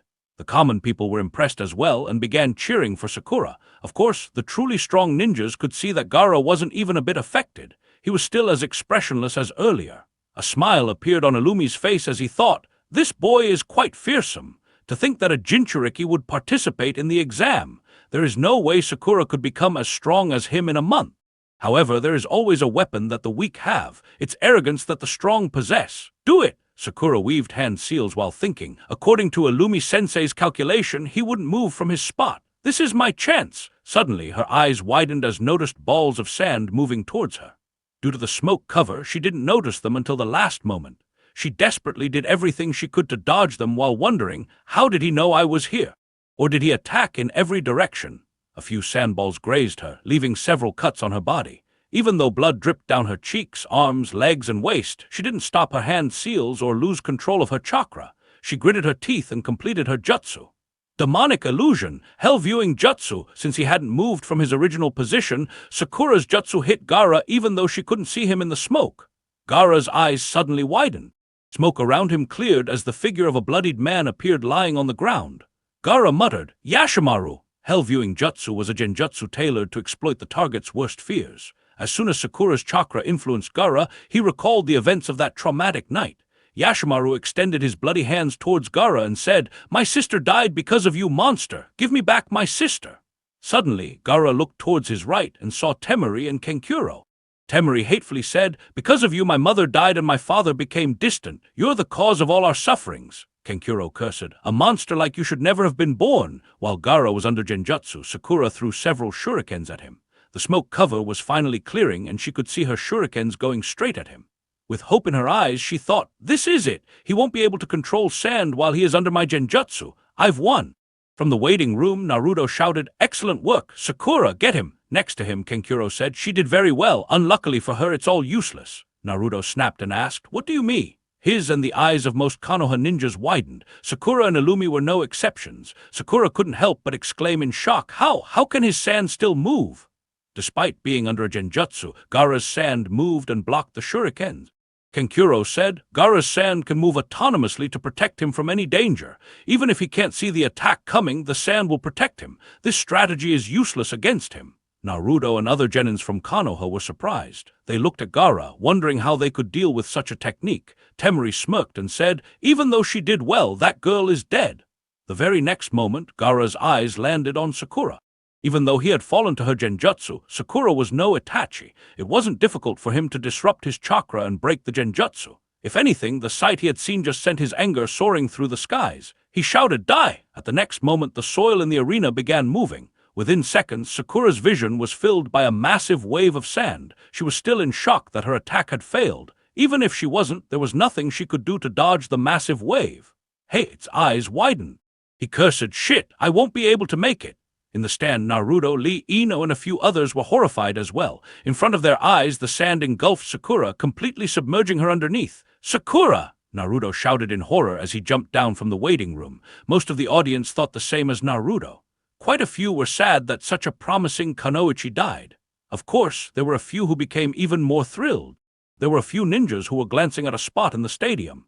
Illumi breathed a sigh of relief as he thought, "Even though I didn't know his sand could move autonomously, I made contingency plans in case he broke the genjutsu quickly and attacked Sakura in rage." A serious look appeared on the Keizuki's face as he analyzed. "It feels like he has gotten even faster." Hiruzen glanced at the Keizuki to study his reaction. A solemn expression appeared on Baki's face as he thought, "His speed is insane. An ordinary jounin will stand no chance against such a speed. Even I won't last long if I fight him by myself." Hate flickered in front of Naruto, who was running towards the sand where Sakura was buried, and said, "Naruto, calm down and look there." Naruto barely controlled himself and looked in the direction where Hate pointed. In an instant, relief and joy appeared on his face as he saw Fujin holding Sakura by the back of her neck. Fujin could feel Sakura shivering in fear. He gently placed her down and said, "Calm down, you're safe." Chapter 712, Implications of a Simple Move. One day before, Illumi sent his shadow clones to look out for Kakashi. Even though he created the battle strategy for Sakura, giving her some chance of winning against Gaara, he knew the risks if she failed. He wanted to ask Kakashi to rescue her when that happened. Unfortunately, his clones couldn't find Kakashi. So he visited Fujin, informed him about her attack strategy, and asked him to save her in case Gaara retaliated. Considering the amount of disturbance her death would cause to the future, Fujin had no reason to refuse. That is why Illumi was calm throughout the match. "Calm down, you're safe." Hearing Fujin's voice and seeing that she was no longer about to be engulfed by the sand, Sakura's fear subsided. Even though her heart was still beating rapidly, being next to Fujin and Guy made her feel safer. Her knees eventually gave out as she collapsed to the ground while breathing rapidly. Lee immediately checked up on her and asked, "Sakura, are you all right?" Sakura nodded. She looked at Fujin and said, "Thank you." Fujin casually replied, "Don't worry about it." He turned his gaze back to the arena where Gaara was looking hatefully at Fujin. It was the second time Fujin saved his prey. Needless to say, Baki intervened before Gaara did anything stupid. Hate announced, due to outside interference, Haruno Sakura is disqualified. Gaara is the winner of this round. Fearing that Sakura would be depressed, Lee said, "Don't worry, Sakura-chan, you did great." Renjiro added, "He is right." Sakura glanced at him as Renjiro said, "You implemented your battle plan perfectly. In addition, you also displayed your skills perfectly, impressing everyone. Unfortunately, you didn't have any plans to save yourself from his counterattack. If you did, you'd have been promoted to Chunin irrespective of the result of the battle. Still, you should be proud of your achievement. During the next Chunin exams, both of you should become Chunins." It was as Renjiro said. Izumo said, "Her chakra control and genjutsu are definitely on par with Chunin's. Her ability to implement plans also shows her ability to lead squads during missions." Kotsu nodded and added, "True. By using 18 explosive tags, just under the permissible limit of 20, she also used the updated rules to the fullest. Unfortunately," Izumo continued his sentence, "unfortunately, she didn't have any countermeasures and froze when the enemy attacked. That shows she isn't prepared to lead a squad. If she had defended herself until Hate could rescue her, she would have been ready for a promotion." Kotsu and others around him nodded in agreement. Needless to say, Illumi knew about it too. If he wanted to, he could have easily made some plans for Sakura to achieve that. However, he refrained from doing so. He glanced at Sakura and thought, under normal circumstances, no one would train the genins to counter their opponents or make plans for that. It is something that the genin has to come up with to prove that they're ready for the promotion. The only reason I helped Sakura with that was because of how unfair the match was for her. However, I didn't help her create a plan to protect herself until the proctor interfered. If I had done it, she would have been promoted even if she wasn't ready. Hence, I left it as a test for her. Unfortunately, she failed. Illumi was slightly disappointed that Sakura didn't bother to think of any such countermeasures by herself. Still, he wasn't too bothered by it. He thought, considering her talent at yin release and chakra control, her promotion is only a matter of time. This loss will be good for her, Sakura asked in surprise. I could have been promoted if I had just defended myself. How? Renjiro said. While strength is important to become a chunin, it isn't the only aspect. These exams test various aspects of your skills to check whether you're prepared to become a chunin and lead a squad. As a leader, you need to be quick on your feet and have several plans to not only ensure that your mission is a success, but also to ensure that your squad stays alive. This is also why Fujin scolded you after your fight against Gaara, Lee. Use your time until the next Chunin exam to improve on these aspects while continuing to increase your strength. Lee and Sakura nodded and thanked Renjiro. Meanwhile, Height called Neji down to the arena as Naruto was already there. Naruto continued looking at Fujin and Sakura and thought in relief. Thankfully, Fujin took action. He wasn't the only one. By now, most of the audience had realized that Sakura had been saved and was looking at Fujin's location since Height had pointed there while stopping Naruto. Immediately, murmurs began. Is that Councilman Fujin, the one who forced Orochimaru to run away twice? He is. I didn't expect he would make a move. As expected of Lord Fujin. Well, it isn't surprising. However, when did he even move? I'm sure I saw Sakura being engulfed by the sand.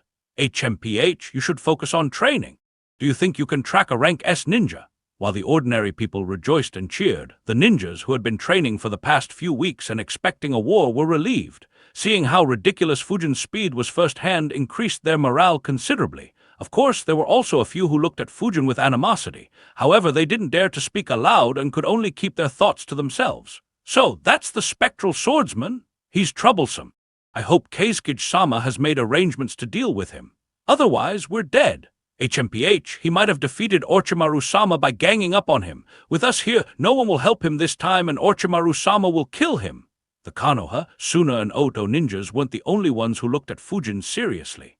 The various leaders from minor villages and countries who were invited to watch the Chunin exam also took note of him.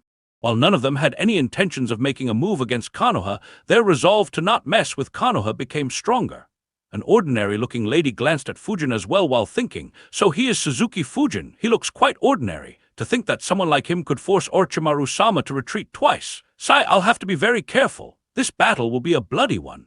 Fujin ignored all the gazes and continued looking at the arena as Neji and Naruto finally stood face to face. Kotsu said, I never imagined that all three of Kakashi's rookies would make it to the finals.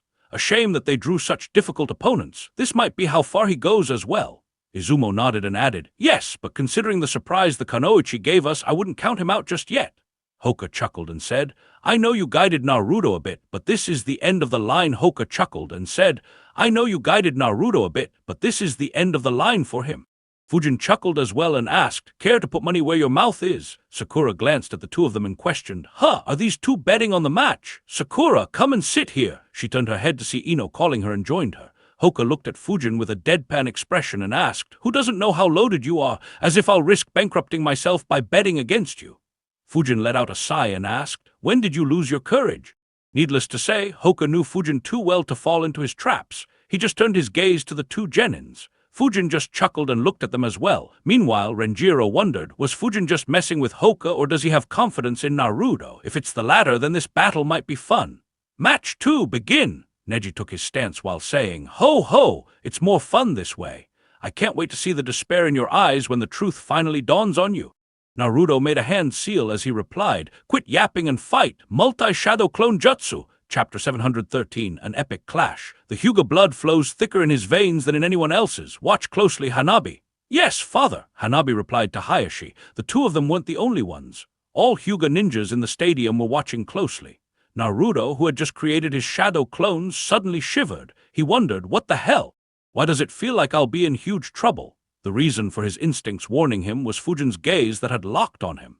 Fujin thought, if he gives Neji a free attack like he did Kiba, I'm taking over his training for a month. Heh, scared already? Neji teased Naruto, who immediately replied, as if someone like you can make me scared. Neji chuckled and taunted, come at me then if you dare. Naruto's shadow clones rushed ahead and attacked Neji. The 4 clones ganged up on Neji and attacked him from every direction. Unfortunately, no matter what they did, none of their attacks landed on Neji. Neji hit and dispelled all 4 clones with extreme ease. Hoka shook his head and said, forget Neji, he wouldn't hit any Hyuga ninja with that level of taijutsu. Fujin nodded and replied, that's true. Even though he prefers taijutsu, it isn't exactly his strong point. Hoka glanced at Fujin and thought, weird, I thought he'd defend Naruto. Why was he so confident that Naruto would win then? Neji smirked and said, you want to be the Hokage, huh? I don't think that's gonna happen. I can pretty much tell with these eyes of mine that abilities and talent are determined at birth. In other words, your entire destiny is set from the time you're born. His words pissed Naruto off, who shouted, why are you so stubborn? You're always so sure that the future is full of gloom and doom. Why? Neji replied, well, are you saying that anyone can become the Hokage if they just try hard enough?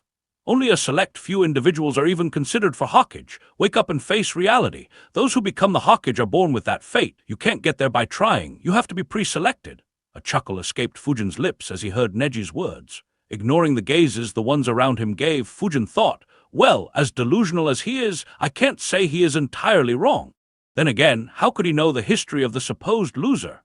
The son of the fourth Hokage and the Jinchuriki of the strongest tailed beast, a fate he received at his birth. The absurd part is that those factors are more or less irrelevant considering that he is the reincarnation of Asura. Poor kid, blabbering so much in front of the wrong person. Neji continued, each person's life consists only of being swept along in the inescapable current of his destiny. All of us have only one thing in common. One shared fate, death. A frown appeared on Hayashi's face. Naruto snorted and asked, even if that is the case, what makes you think that your eyes can see the fate of everyone? Naruto created dozens of shadow clones and attacked Neji. Despite the huge numerical disadvantage, Neji dodged and countered every attack. Having seen through Naruto's attack pattern, Neji predicted that the Naruto who was standing at the back of the clones was the real one. He made his way through the army of the clones, reached the Naruto hiding behind the clones, and jabbed his fingers towards the chakra point near his heart. Just before his attack could land, Naruto caught his wrist. However, Neji quickly followed up with more attacks and landed a hit in the blink of an eye, forcing Naruto to vomit blood. Immediately, several shadow clones around him were dispelled, covering the area in smoke. Neji said, you're the real one. I told you it was useless. To his surprise, Naruto began laughing. He stared into Neji's eyes and said, and I told you to not make so many assumptions. Suddenly, Neji's eyes widened and he looked behind. He sensed a sudden chakra spike some distance behind him. However, before he could do anything, the Naruto behind him lunged at him. Thanks to his Byakugan, Neji saw that attack coming and attacked him again. To everyone's surprise, Naruto dispelled in the cloud of smoke. Even though he was shocked, Neji had no time to pay attention to the fact that he had just been fooled. After all, in front of him was an intense wind current that was threatening to cut him into pieces. Wasting no time, Neji released chakra from nearly every chakra point on his body. At the same time, he began spinning rapidly, causing the chakra to rotate alongside him and forming a barrier. The eyes of several Hyuga ninjas widened, realizing that Neji had used rotation, a technique that very few outside of the main family knew. The fact that he had done it at such a young age was even more shocking. The winds engulfed the barrier and several wind blades rained down on it. However, the barrier held as Neji continued spinning until the winds subsided. Kotsu muttered, great! No, it's the infinite breakthrough jutsu, a rank B jutsu. Along with the forbidden multi-shadow clone jutsu, Naruto is not lacking in high-level jutsus. Izumo said, more impressive is how he baited Neji. The ability to plan and fool opponents is extremely important for a chunin. Kotsu nodded and added, true, however, Neji is quite impressive as well, to have learnt rotation at such a young age. As the dust cleared, Naruto's eyes widened as he saw that Neji was completely unharmed. One of his clones exclaimed in disbelief, no way! How did he defend against that jutsu? Neji smirked and asked, you thought you had me beat. However, Naruto and his clones weren't too interested in talking it out. The fact that he failed to achieve anything with the jutsu taught by Fujin worried him more. He didn't wish to endure any more special training sessions with Fujin. He had a feeling that they would be extremely unpleasant. Another clone said, maybe the jutsu wasn't strong enough, boss. Give him a big one. Naruto weaved hand signs as he replied, that's right. Let me see whether he can defend against this. Neji's smirk disappeared as his eyes saw Naruto concentrating a massive amount of chakra. He quickly moved towards Naruto but was stalled by the shadow clones. In the stadium, a worried look appeared on Hiruzen's face as he questioned, did they have to teach Naruto this technique? Neji was just a couple of meters away from Naruto when he was done supercharging the infinite breakthrough jutsu. Just like Fujin, he poured 5% of his chakra into the jutsu. Neji's eyes widened as he saw Naruto blowing out the jutsu at him from such a close distance. He immediately released his chakra and used rotation once again. As good as Neji's defense was, Naruto's attack was far beyond what a genin should be able to do. Heck, most jounins wouldn't want to be at the receiving end of that jutsu. Even so, Neji's rotation ensured that he wasn't hit by the wind. However, due to the difference in the strength of the two jutsu, Neji, along with his rotation barrier, was flung across the arena. Even so, Neji continued spinning and didn't dare to let the jutsu end, and considering the nature of the jutsu, Neji wasn't the only casualty. As Hiruzen feared, the intense winds hit most of the audience in the line of attack.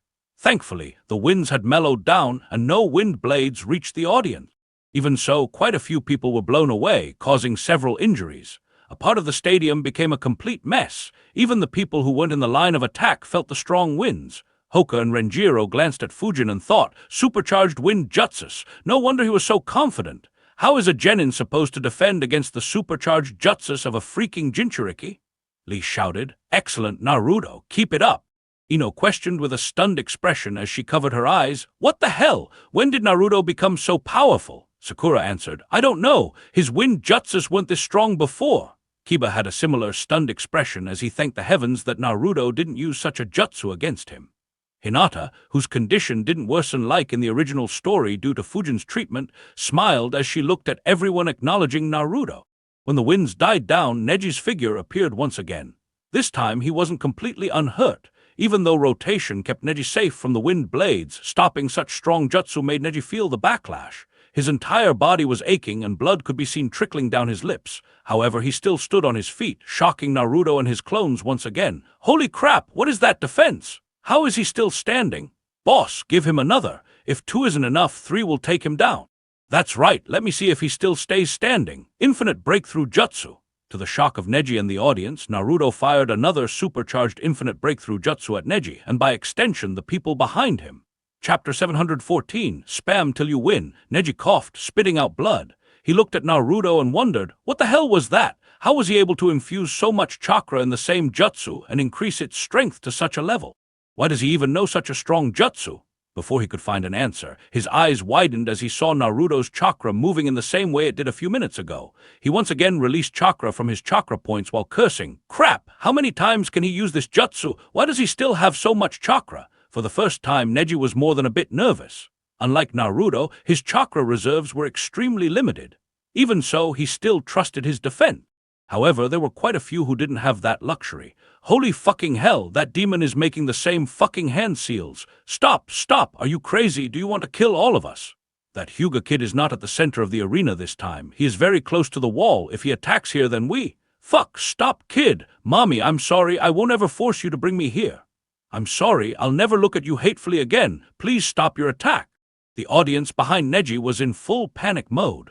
Young children were in tears. The adults who mistreated Naruto were now sorry. Quite a few people were trying to run away, while several kids and even more adults fell unconscious due to fear. The civilians weren't the only ones who were afraid. The ordinary-looking lady, who was glancing at Fujin earlier, nervously wondered, have our plans been leaked?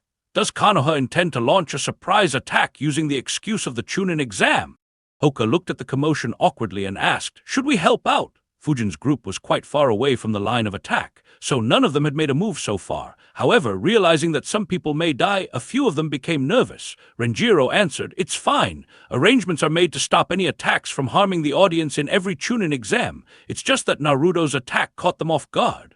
As Renjiro spoke, 4 Ambu ninjas made a move. They flickered and appeared on top of the walls while weaving hand seals. Just before Naruto's attack could hit the audience, a barrier appeared in front of them and stopped the winds. Orochimaru keenly observed the barrier and realized the barrier team is much stronger than what they usually keep. As expected, they're here to keep Gaara in check. Unfortunately for them, they have foolishly given away their location. Who'd have thought that Naruto would help me? A smirk appeared under his mask as he said, that's quite a genin you've got there, Lord Hawkage. His strength is more than enough to be classified as a chunin. Even some jounins may suffer against him. Hiruzen replied, true, but there are a lot of requirements to become a chunin. I'm sure you understand, Lord Kazekage. Even though the barrier protected the audience, Neji still had to bear the brunt of the attack. He couldn't keep using rotation endlessly.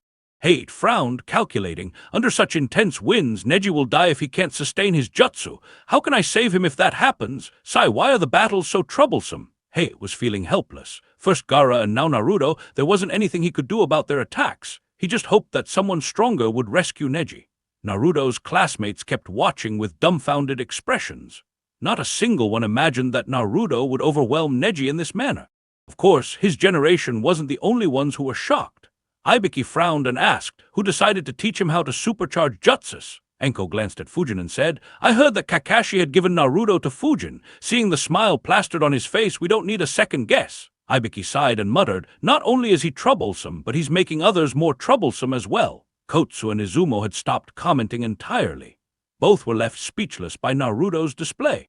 The winds finally died down. Everyone looked curiously at Neji. As the dust cleared, they saw him on his knees while breathing heavily. He looked completely spent. It was a rather pitiful sight. Yet everyone's respect for him increased. After all, not many would survive as long as he did. Once again, Naruto exclaimed in shock, "What the hell is up with this guy? Why can't my wind attacks hit him? Boss, he is on his knees. He definitely can't take another attack." "That's right. Give him another big one." Naruto weaved hand seals once again while shouting, "It doesn't matter even if he gets up 10 more times. I can do this all day." The entire stadium, except for one person, looked at Naruto with a dumbfounded expression.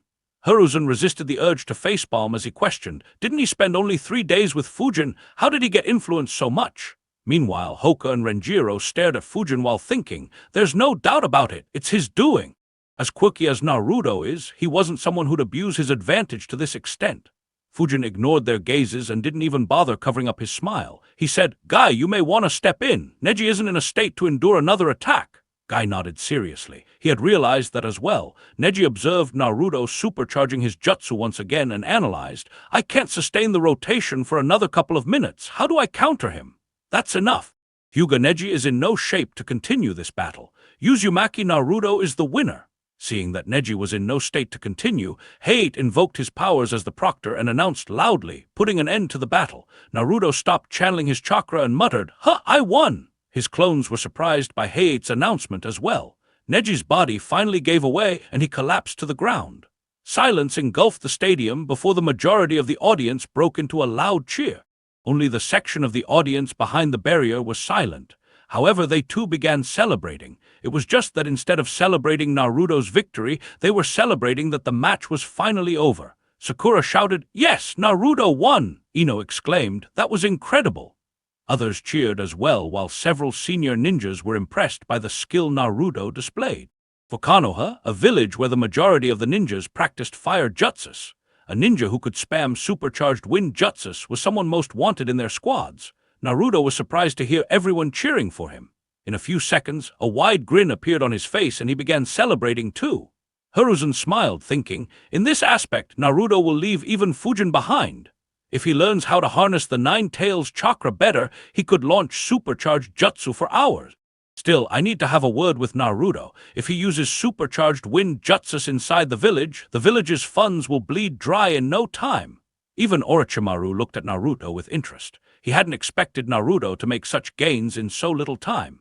In the waiting room, Kankuro muttered in disbelief, "I underestimated this knucklehead. His wind release might be stronger than yours, Temari." Temari frowned. She was already having a hard time accepting that Fujin, who was only a year older than her, was so much better than her at wind jutsus. Seeing Naruto's supercharged wind jutsus ignited competitiveness in her heart. The medics finally came to take Neji away. Naruto stopped celebrating and looked at him. Neji said, "To think you kept such a card hidden. I admit I underestimated you. If I had known earlier." Naruto cut him off and said, "Your eyes can't see which jutsus I know and think that they can see fate. Since I defeated you, doesn't it mean that the fate you saw was nothing but fake? So shut up about fate and destiny. You shouldn't whine about such things." Neji didn't say a word. He had nothing he could say to prove Naruto wrong. Fujin heard their conversation and thought, interesting. Since he used wind jutsus to attack, Neji didn't get an opportunity to seal Naruto's chakra points and tell him about the caged bird seal of the Hyuga clan. Still, Fujin glanced at Hayashi and concluded, "Yeah, he won't be letting this opportunity go." Kyoto 715, the opening attack. Fujin observed Hayashi's expression and easily concluded that he planned to take advantage of the opportunity Naruto provided. Just like in the original story, Hayashi met Neji and informed him about what truly happened before offering an apology. Due to Sasuke's absence, the crowd got a breather and the stadium became chaotic once again. The only difference was that instead of demanding for the next match to be started, the audience was hounding the authorities to ensure that they wouldn't get attacked once again. After all, Naruto had won his match, and no one wanted to be at the receiving end of his jutsus when he fought in the next round. Due to Orochimaru's insistence, Sasuke wasn't disqualified and his match was postponed. Kankuro forfeited his match against Shino to keep the mechanisms of his puppets a secret, much to the displeasure of the audience. However, Temari rushed into the arena while Shikamaru was pushed into it by Naruto. Hoka glanced at Kankuro and thought, "That's weird. Why would someone forfeit from the Chunin exams without even trying? No, this doesn't suit the personality he displayed during the preliminaries. It looks like the reason why the entire clan was training and why Sensei asked for my help has something to do with Sunagakure." In order to keep their preparations a secret, very few people were aware of the real reason why the clans were preparing. Hoka wasn't one of them. Even though Fujin and Renjiro knew about it, they couldn't spread that information around. As such, both just asked Hoka to keep himself in top shape without giving him any details. However, Kenkuro's withdrawal caused Hoka and several other Konoha ninjas to become suspicious.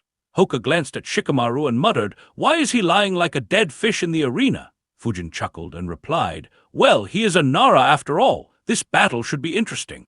Fujin glanced at the arena and thought, due to my influence on Naruto, he resorted to wind jutsus instead of digging a hole to catch Neji off guard. So Shikamaru doesn't have a hole to take advantage of. That said, it'll probably not have that much impact.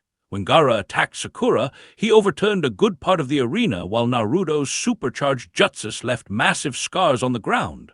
I guess he'll resort to using that. Due to feeling pressured by Fujin and Naruto, Temari was even more ferocious in the match. Unfortunately for her, her momentum was useless against someone like Shikamaru. The initial part of their battle was more or less similar to what Fujin remembered. However, Fujin noticed one important detail. He thought, as expected, he has positioned himself in such a spot that his shadow won't have to go through the cuts on the ground left by the wind blades. He'll use this to surprise Temari. As Fujin predicted, Shikamaru used the shadows in those cuts on the ground when Temari hid behind her giant fan. The sudden change caught everyone off guard. However, what truly shocked them was that Shikamaru forfeited a few seconds later. Renjiro chuckled and said, "As expected of Shikaku's son, not only does he have his father's intellect, but he might exceed him in laziness as well." The ones around Renjiro chuckled. Naruto couldn't hold it in and went to the arena to lecture Shikamaru. Meanwhile, the experienced ninjas in the stadium were impressed by Shikamaru's ability to plan. With Shikamaru and Temari's match done, the audience began Shikamaru's ability to plan. With Shikamaru and Temari's match done, the audience began asking where Sasuke was. Fortunately for them, Sasuke and Kakashi arrived in the nick of time. After a short chat, Naruto and Shikamaru left the arena and ran into Gaara, killing two Chunins who were trying to fix the match. Fujin sensed their chakra signatures disappearing and wondered. They tried to attack him even after seeing his match against Sakura. Oh well, I guess this is just natural selection. It's a shame that this Chunin exam will be interrupted. Otherwise, I could have bankrupted whoever is conducting the gambling. The battle between Sasuke and Gaara began. To the shock of most people, Sasuke displayed speed equivalent to Lee's along with his taijutsu, overwhelming Gaara's sand. In the stand, Shikamaru and Naruto were still in shock due to the sight of Gaara killing those two. Naruto suddenly stood and said, "Let's go see Kakashi-sensei and Fujin. We need to ask them to save Sasuke just like Sakura in case anything goes wrong." By the time he reached Kakashi, Gaara hid in a cocoon made of sand. Kakashi didn't take Naruto's warning too seriously and said, "Don't worry about it, Naruto. There was a reason why we were late. Calm down and watch the match." Naruto argued, "But sensei." However, Fujin cut him off and said, "It's fine, Naruto. I'm keeping an eye. Focus on the match. It's quite interesting so far." Naruto finally calmed down and looked at the fight. Seeing Gaara inside the cocoon, Temari, Kankuro, and Baki became nervous. Baki cursed, "Shit, what is Gaara doing? We haven't received the signal yet." Inside the cocoon, Gaara was preparing to transform into the one-tailed beast Shukaku. Unaware of what Gaara truly was, Sasuke prepared his Chidori. Guy and Renjiro were surprised. Renjiro muttered, "The Chidori! You were able to teach it to him in a month, Kakashi." Hoka realized what the jutsu was and asked, "Isn't this Kakashi's speciality?" Guy nodded and said, "Yes. This is the only jutsu in Kakashi's arsenal that was created by him. So this is why you had him focus on increasing his speed and improving his taijutsu." Kakashi chuckled and said, "The reason why I insisted on training Sasuke myself is because he is quite similar to me." Fujin glanced at Kakashi and wondered, "Insisted? Who was lining up to teach Sasuke? Well, other than Orochimaru, that is."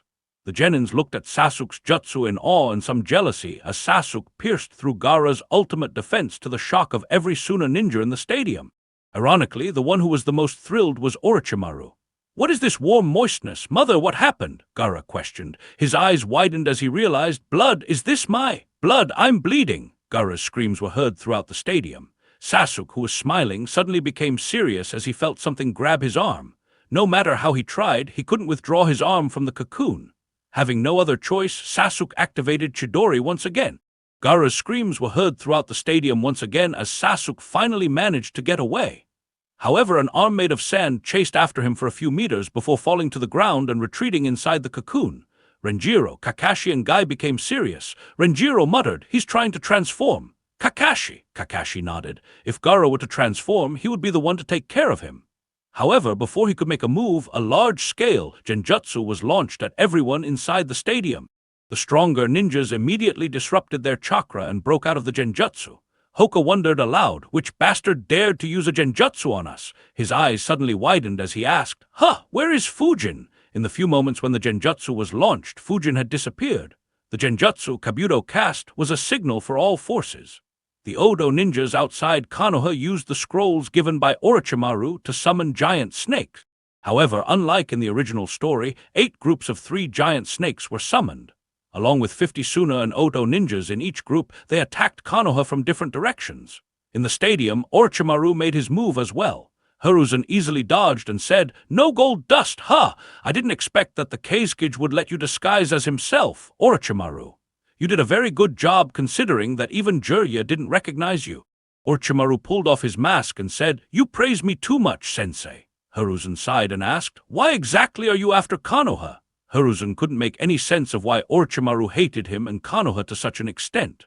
Not only had he let Orochimaru go a decade ago, he hadn't even sent anyone to hunt him down. Yet, Orochimaru had done something so outrageous. While the teacher-student duo talked, the Sound Four successfully fooled the Ambu guards and set up the Four Flames formation to isolate Hiruzen from other Konoha ninjas.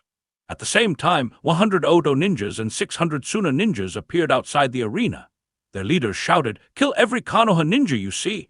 If their civilians get in the way, kill them too. Don't leave anyone alive. By the end of the day, Konoha should be no more." Everyone shouted as 700 ninjas rushed towards the stadium.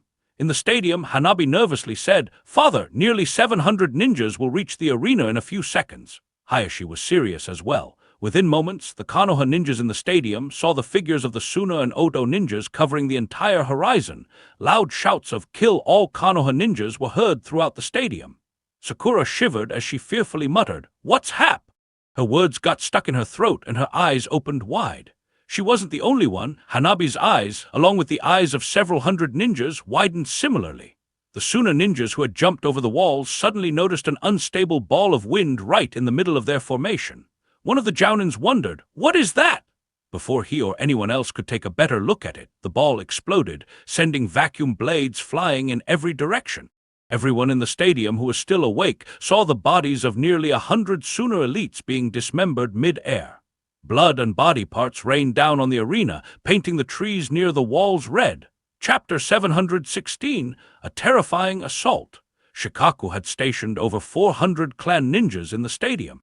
Along with the Anbu ninjas, various sensei, the ninjas who looked after the Chunin exams, and some civilian ninjas who came to spectate, the number of Konoha ninjas in the stadium was close to 600.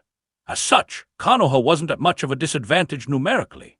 On the contrary, once Shikaku diverted more ninjas to the arena, Konoha would gain numerical superiority. However, the issue was that very few knew about the arrangements Shikaku made. Since Shikaku sent everyone under disguises, most Konoha ninjas didn't know how many allies they had in the stadium. Hence, when the Konoha ninjas saw the 700 enemy ninjas rushing into the arena, their hearts grew cold. The civilian ninjas in the stand were shocked, while the clan ninjas understood why they had been training for the past month. Believing that they were at a disadvantage, they resolved to fight until their last breath, and those were experienced ninjas. There was no need to mention how terrified the genins like Sakura and students like Hanabi were. The 700 Suna and Odo ninjas moved in 7 divisions, each consisting of around 100 ninjas and led by an elite Jounin. Each division approached the arena from different directions and entered with great momentum, further building up the pressure on Konoha ninjas. Unfortunately for them, Fujin had long sensed their location with his space-time sensing technique. All their preparations to hide themselves were useless against that technique. He disappeared using the chaos created by the genjutsu, hid in the mini-forest in the arena, and attacked with the vacuum cluster bullets jutsu right when they jumped across the wall. Not expecting to be attacked even before they stepped foot in the arena, the entire division was caught completely off guard. The Konoha ninjas and the enemies mixed in the audience saw dozens of vacuum blades appearing out of thin air, cutting down nearly 100 unsuspecting Suna ninjas. Their dismembered bodies rained down while their blood washed the mini-forest inside the arena as everyone watched. Despite being seen as the more gifted sibling and someone who had the right attitude towards being a ninja and a leader, Hanabi couldn't help but shiver and puke at that sight.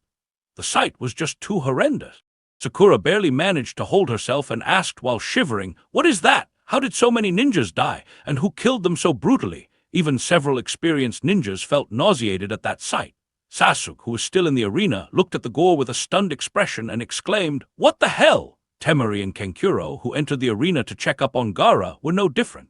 In fact, they felt even more terrified considering that the ninjas who died were their comrades. Baki had a dark expression as he was one of the few who realized what truly happened. Inside the barrier, Hiruzen asked, "Do you still think that Konoha is weak?" Orochimaru frowned and analyzed. "It's that jutsu. He used it to dispel my shadow clones in the Forest of Death. I figured it'd have a devastating effect on the battlefield, but I didn't expect him to use it so effectively." Seeing that Orochimaru didn't reply, Hiruzen sighed and said, "No matter. I suppose I should be thankful to you. Not only did you make Suna show their real face, but also gave me a chance to fix the mistake I made a decade ago." Hiruzen's expression became very serious. He fully intended to settle the matter once and for all. The two clashed, starting an epic battle. In the stadium, one Konoha ninja shouted, "Look there!" Immediately, the ones around him glanced in the direction he was pointing in. They saw another dozen headless bodies falling down along with the one who was cutting them down. Guy muttered with a serious expression, "So this was Fujin's role." Kakashi solemnly nodded and said, "Yeah, he is strong, very strong." Hoka and Renjiro were surprised as well. Neither of them expected that Fujin would start the war in such a manner. Instead of being the attackers, the Suna ninjas seemed like the victims at that point. Sakura heard Guy and Kakashi's words and wondered, that was Fujin. He is this terrifying. How did Orochimaru manage to get away from him? Sakura had a hard time believing her ears. The shivering didn't stop either. Some distance away, Hayashi observed Fujin's movements with his Byakugan and realized, no wonder he could go up against Orochimaru. To think he would become so terrifying at such a young age. Even Minato and the Sanins weren't this strong at 16. Needless to say, the ones who were the most shocked and terrified were the ninjas currently standing in front of Fujin. One of them shouted, "Be careful, that's the spectral swordsman." The elite jounin leading that division ordered loudly, "Stay clear of him, attack him with wind and fire jutsus from a distance, keep him at bay until help arrives." His words were stuck in his mouth as he realized something odd. A large amount of chakra was being released from Fujin's chakra points and transforming into the wind. Several other jounins realized the same thing. Even though Fujin's surprise attack terrified them, the elite jounins leading the divisions knew that retreat wasn't an option as they couldn't just abandon their Keisuke. They immediately ordered their subordinates to charge towards the Konoha ninjas. With Fujin eliminating one division and confronting another, only the remaining 5 divisions rushed ahead. Fujin's opening attack raised the morale of the Konoha ninjas. They charged out of the stadium to confront the incoming ninjas. Some fights broke out in the stadium too as the Suna and Odo ninjas, mixed in the audience, made their moves. In the center of the arena, Baki said, "Gaara, the plan!" To Baki's surprise, Gaara didn't reply. Instead, he was holding his head and shivering. Baki cursed, "Idiot! I can't believe he tried to transform without waiting for the signal." Temari checked upon Gaara and shouted, "He is suffering a backlash. He can't do it anymore."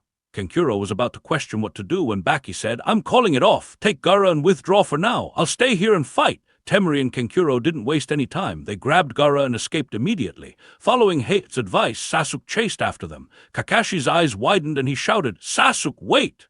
Unfortunately, Sasuke didn't hear anything due to all the battles. Kakashi cursed, "Shit, it's good for us if Gaara withdraws. There is no need to chase after him and force the one tail out." He was about to chase after Sasuke when an Ambu ninja appeared in his path. Recognizing who was behind the mask, Kakashi frowned and said, "Kabuto, you are the one who cast the genjutsu." As Orochimaru's right hand, Kabuto considered himself equal to Kakashi. That was apparent when he confronted Kakashi in Sasuke's room. However, he lost his life due to underestimating Kakashi. He planned to use Edo Tensei's immortal body to get his underestimating Kakashi. He planned to use Edo Tensei's immortal body to get his revenge and understand how strong Kakashi truly was. To his surprise, Kakashi talked as if he never killed Kabuto. Kabuto wondered, what in the world? Why is he acting as if he never killed me? Didn't Konoha read my memories and use them to kill Yori and Misumi? To say Kabuto was confused was an understatement. Sensing that something was fishy, he decided to stay quiet and collect more information to understand the truth behind his death. With Kabuto stopping him, Kakashi ordered, Sakura, wake up Naruto, Lee, and Shikamaru. Chase after Sasuke and bring him back. Don't engage with Gaara. He summoned Pakan to guide them and began fighting Kabuto. Inside the barrier, Hiruzen and Orochimaru began their battle. Both started with taijutsu and ordinary weapons. Unsurprisingly, Orochimaru gained the upper hand due to his modified body and the fact that Hiruzen hadn't been in a fight for a long time. Within moments, snakes surrounded Hiruzen and slithered towards him. A ring of fire appeared around Hiruzen and suddenly expanded in every direction. In the blink of an eye, every snake was burnt so thoroughly that even their bones disintegrated. The entire rooftop was decimated as well, exposing the floor of the barrier. Orochimaru quickly retreated towards the barrier while using the waterfall jutsu and spitting out a massive amount of water. What are these winds? The ninjas who were facing Fujin wondered aloud when they suddenly felt winds around them. Before any of them could react, Fujin's wind domain was completed. Unfortunately for the Suna ninjas, they were inside the wind domain. The elite Jounin leading them suddenly had a bad feeling. His instincts were warning him to run away. He immediately retreated while shouting, "Fall back! Get away from these Y!" Once again, he failed to complete his words as his head detached from his shoulders. He wasn't the only one. The entire division, consisting of more than 80 ninjas, was beheaded in the same instant. For a moment, most of the ninjas stopped fighting and glanced at Fujin. The eyes of the Suna and Oto ninjas widened in horror as they saw that another 100 ninjas were eliminated by Fujin. Konoha ninjas were shocked as well. Not a single person from that division was alive. Not even a minute had passed since the Suna and Oto ninjas reached the arena. Yet, Fujin had already killed nearly 200 elite ninjas of the village hidden in the sand. Chapter 717, The Terror of the Wind Domain. Water release, waterfall jutsu. Orochimaru spat out a large amount of water to block the expanding ring of fire. The ring of fire hit the water and continued expanding through it, evaporating all water that came in contact with it. However, Orochimaru continued spitting out more water and retreating until his back was to the barrier. By the time the fire could reach him, the water had absorbed all the heat and doused the fire. Orochimaru only felt a heat wave hitting his body. He laughed and said, "The Hellfire Clap Jutsu brings back memories. You have grown old, Sensei. In the old days, your fire would have made it through the what?" Orochimaru suddenly stopped talking and glanced outside the barrier. Hiruzen glanced in the same direction at the same time. Despite not having their chakra fields active, both instinctively felt that a large number of chakra signatures suddenly disappeared. Their eyes widened seeing the headless bodies around Fujin. Soon after, a smile appeared on Hiruzen's face as he thought, "So this technique has reached this level. Haha, not bad at all. A technique of this scale, I won't be able to replicate it entirely." Meanwhile, Orochimaru thought, "It's that wind dome." So not only can he control winds inside the dome, but also spontaneously create wind jutsus inside the dome. It was a good thing that I attacked with a fire jutsu instead of entering it. Otherwise, things would have been far worse. After their clash, Orochimaru rated Fujin extremely highly and considered him a great threat that needed to be eliminated if he wanted to destroy Konoha. However, Fujin's impression became even deeper in Orochimaru's mind after seeing what the wind domain could achieve. For a moment, he became unsure about whether the arrangements he made for Fujin were enough to deal with him. Hiruzen chuckled, attracting Orochimaru's attention, and said, "It's true. My powers have waned considerably. However, there will always be a new leaf to replace the old leaves. If you want to destroy Konoha, I'm afraid that killing me won't suffice." Orochimaru built up his chakra while replying, "Don't worry, I'll rip out both old and new leaves by the time I'm done." What in the world? Is that a wind jutsu? However, how can wind jutsus be used in such a manner? Baki wondered in disbelief. He couldn't fathom wind jutsus being used in such a manner. Seeing the winds in the wind domain being completely under Fujin's control terrified him. His expression became grim as he realized, "Not good. He cut down 2 divisions in no time. We lost 200 of our finest ninjas. This is far beyond the acceptable level we decided in the council. If he continues, we may be wiped out. Why hasn't he appeared yet? What arrangements did he and Orochimaru make to stop this monster? Unlike Baki, who could still keep his calm and analyze the situation, the remaining Suna ninjas were downright terrified. What in the hell? How did so many of our comrades die so suddenly? Who cut their heads? Was it all the spectral swordsman doing? Don't joke around. He is just one person. How can he kill 2 divisions so rapidly? Some of them were still in disbelief and didn't accept the simple truth in front of them. It wasn't due to arrogance or stupidity, but rather the absurdity of the situation that forced their minds to deny it. Just a minute ago, they were rushing to attack and destroy Konoha with great momentum, and yet a third of their comrades had been wiped out by a single person before they killed even a single Konoha ninja. Fujin stood at the same spot, reshaping the wind domain into a wind cloak. The Suna ninjas noticed the chain and realized that all the wind around Fujin was under his control. Panic immediately spread through their ranks. Holy crap, what is that wind jutsu? Fuck, does he control all the wind around him? How can anyone fight that? How is his control of winds better than anyone in the land of wind? Shit, we are sitting ducks for him. Did Keisuke-sama abandon us? Where are Keisuke-sama and Orochimaru? We can't fight him by ourselves. As the winds moved towards him, Fujin glanced at the Suna and Odo ninjas. No matter whether they believed or denied the situation in front of them, every single one felt the terror in their hearts. Not a single ninja dared to meet his gaze. For the first time, they understood why the minor villages feared Fujin so much. In the Hokage building, Shikaku asked, "Did you find Orochimaru?" Jiraiya replied, "It's weird. The Keisuke's chakra signature transformed into Orochimaru's. It looks like he disguised as the Keisuke to attack Sensei. To think that he could fool me even when I used nature chakra to sense. I can't sense the Keisuke or any other rank S ninja. 700 ninjas attacked the arena, but 200 of them have already been killed by Fujin. That boy is even more of a monster than I thought. You definitely gave him the most appropriate role." Shikaku's eyes widened. He exclaimed, "He already killed 200 ninjas." Even Shikaku had a hard time believing it despite knowing what Fujin did against Kumagakyo. He thought, I need to see which technique he uses to eliminate enemies so quickly. Anyway, now's not the time, Shikaku said. If it is just Orochimaru attacking Lord Hokage, then he should be able to handle it. Even if the Keisuke appears, Guy should be able to handle him while Fujin eliminates others or holds back another rank S ninja. Jiraiya-sama, you deal with the giant snakes. Our ninjas would have been able to handle the summons, but the Suna and Odo ninjas along with them put us at a great disadvantage. Even though we will eventually win, it'll be a costly win, Jiraiya replied. All right, I'll take care of the snakes immediately, Shikaku said. If there is any change to the situation, I'll burn one of the communication seals. Jiraiya nodded and disappeared from the building while Shikaku continued monitoring the entire situation. Had it been just one group of snakes, Shikaku would have dispatched a couple of elite jounins along with a dozen squads to take care of it. However, he couldn't underestimate the losses that 8 groups would inflict upon Konoha. Even though he wasn't fighting, Shikaku had to ensure that Konoha not only won, but its losses stayed minimal. After sending Jiraiya away, Shikaku dispatched half of the remaining clan ninjas towards the arena and other hot spots. The Anbu, who specialized in dealing with giant summons, were also dispatched. The remaining clan ninjas and Anbu continued to stay in reserve in case another front opened up. In the stadium, Sakura was terrified once again as she saw the headless bodies. She wondered, are all wars so terrifying? No, I can't lose control of myself. Sasuke is all alone in the midst of this war. I have to bring him back. She quickly woke up Lee and Naruto before discovering that Shikamaru was just pretending to be asleep.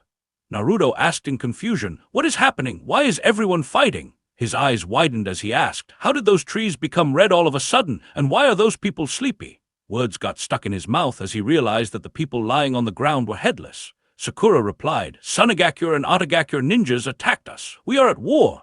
Those people were killed by Fujin."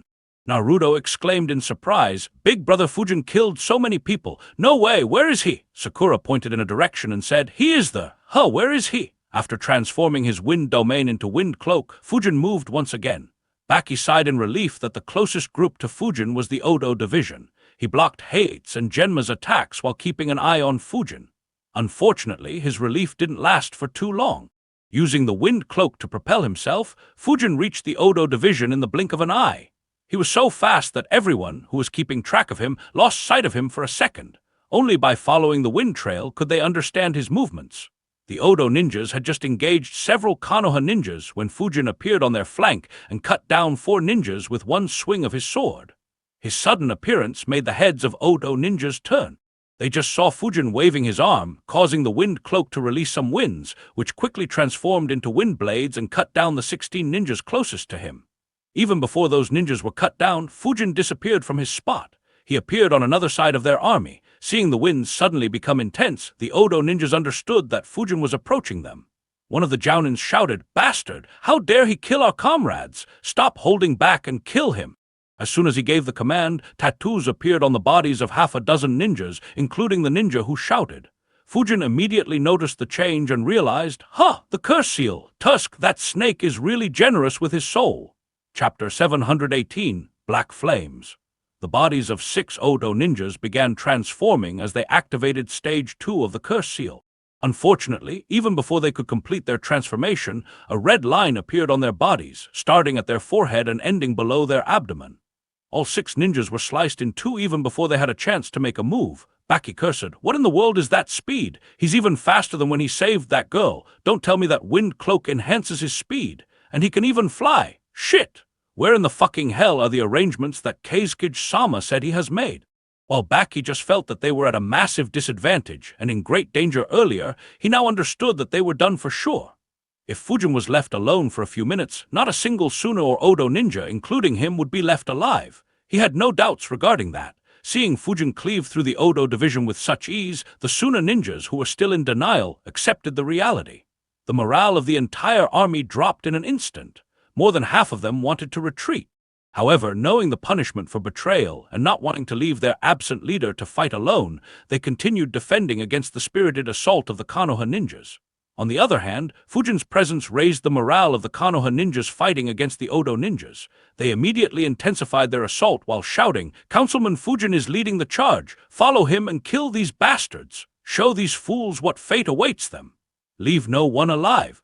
Sakura, Naruto, Lee and Shikamaru heard their shouts and glanced at them. None of them saw Fujin's silhouette, but only saw wind blades cutting down the Odo ninjas. Naruto immediately realized, "Wind blades! Is this how Big Brother Fujin fights? Whoa!" For a moment, Naruto's mind went blank. He calmed himself down and thought, "Those guys are completely helpless. They can't even resist Fujin. Not to mention, Fujin is so decisive. He isn't giving them any chance of survival and is killing everyone so mercilessly." Seeing the bloodshed, Naruto felt conflicted. Fujin had cut down the enemies with zero hesitation. Had it been him, Naruto knew he wouldn't have been able to do that. In fact, he wasn't even sure whether he'd want to kill people like how Fujin did. He glanced around and saw everyone else was doing the same. Kakashi and Guy had killed a few enemies while keeping Kabuto at bay. Some distance away, Anko and Ibiki were fighting as well. A few dead bodies lay around Asuma and Kurenai too. Everyone who Naruto recognized was busy killing the attackers. He thought sadly, "So this is a war, where ninjas cut each other down so mercilessly. Why did Sunagakure and Otagakure attack us and start a war?" His chain of thoughts was cut by Sakura, who said, "Naruto, stop looking there. We need to take advantage of the opening Fujin provided and chase after Sasuke. He is chasing after Gaara's squad by himself. We need to bring him back." Naruto nodded. The 5 of them were about to leave when their attention was once again attracted towards the arena. Fujin, who had cut down nearly half of the Odo ninjas, suddenly glanced towards his right and moved backwards. Moments later, a massive crystal wall appeared in front of him, separating the remaining Odo ninjas from him and the Konoha ninjas. Fujin looked at the crystal wall and the Kanoichi behind it. He thought, "Guren, so Orochimaru decided to bring her here. However, is this all? He should know that she can't stop me. Is she supposed to stall or distract me while my real opponent sneak attacks me?" In truth, Fujin could have eliminated all the Odo ninjas before Guren appeared. Even though he couldn't use large-scale jutsus due to the Konoha ninjas nearby, cutting down the Odo ninjas wasn't too difficult for him. However, after cutting down 200 Suna ninjas, he slowed down purposefully. Instead of focusing on killing the weaker ninjas, he was on the lookout for a sneak attack on him from a rank S ninja, irrespective of whether that was an alive or a dead rank S ninja. He didn't believe that Orochimaru would make a move on Konoha without making arrangements for him. However, even after cutting down half the Odo ninjas, only Guren and a few more ninjas showed up. Fujin couldn't view any of them as a threat. He decided, "Oh well, let me see how much patience they have." Seeing Fujin finally stopping, the Suna and Odo ninjas sighed in relief. However, Baki's expression was still ugly. He thought so. Orochimaru made some arrangements. However, she didn't make a move until Fujin targeted their ninjas. As expected, Orochimaru wants to hurt us as well. We can't trust that snake. Behind the crystal wall, Guren shouted, "Stay clear of him." We will deal with him. All of you focus on clearing the remaining Konoha ninjas. Don't hold back anymore." Following Guren's orders, a dozen ninjas from the division activated their curse seals. In addition, the 4 subordinates who followed her also did the same. Seeing their appearance change and their chakra rile up, the Konoha ninjas became serious. A Senju Jounin appeared behind Fujin and tried to ask, "Lore?" Before he could say anything else, he felt a sharp chakra flowing through Fujin's Keizukiri. Fujin arched his arm behind as a vacuum core formed along the edge of his blade. He thought, "Oh well, let me see how good this sword is." He swung his blade horizontally at the crystal wall with his full strength. A massive vacuum slash was unleashed from the sword, and accompanying it were extremely sharp winds. Guren was surprised by Fujin's action. She thought, "Foolish! Even Orochimaru-sama's sword of Kusanagi can't cut my crystals." Baki and the other Suna ninjas looked nervously. Even though they hated Guren for acting this late, they prayed that she could stop Fujin. Water release, slicing waves jutsu! Inside the barrier, Orochimaru spat out a large amount of water once again. He controlled them to unleash a barrage of water blades at Hiruzen. Hiruzen rapidly dodged each one of them as lightning appeared around his hands. He released a chain of lightning, which transformed into a net and blocked the incoming water blades. From the center of the net, dozens of lightning spears were launched at Orochimaru every second. Orochimaru slapped his hands together while thinking, "He wants to electrocute me through the water. Do you think I'll leave such an obvious weakness, sensei?" Wind chakra appeared on his palms. He placed his palms into the water in front of him and released the wind chakra into the water. Winds appeared around the water he had released. Just before the lightning spears could hit the water, winds intercepted them. Hiruzen's eyes widened. He analyzed. "His ninjutsu has improved to this extent. Sai, he isn't too far from my level." Orochimaru chuckled on seeing the surprised look on Hiruzen's face. He immediately controlled the water and the winds and flooded them towards Hiruzen while loudly shouting, "I want to see how you defend against this, sensei." For the first time since their battle began, Hiruzen weaved a hand sign and replied, "You don't think such a lousy combination can stop me, do you? Fire release, undying flame jutsu." Taking a deep breath, Hiruzen exhaled an intense fire. However, unlike the normal fire, this fire jutsu had so much yang chakra mixed in that the color of the fire had changed to black. The black flames expanded towards the incoming flood.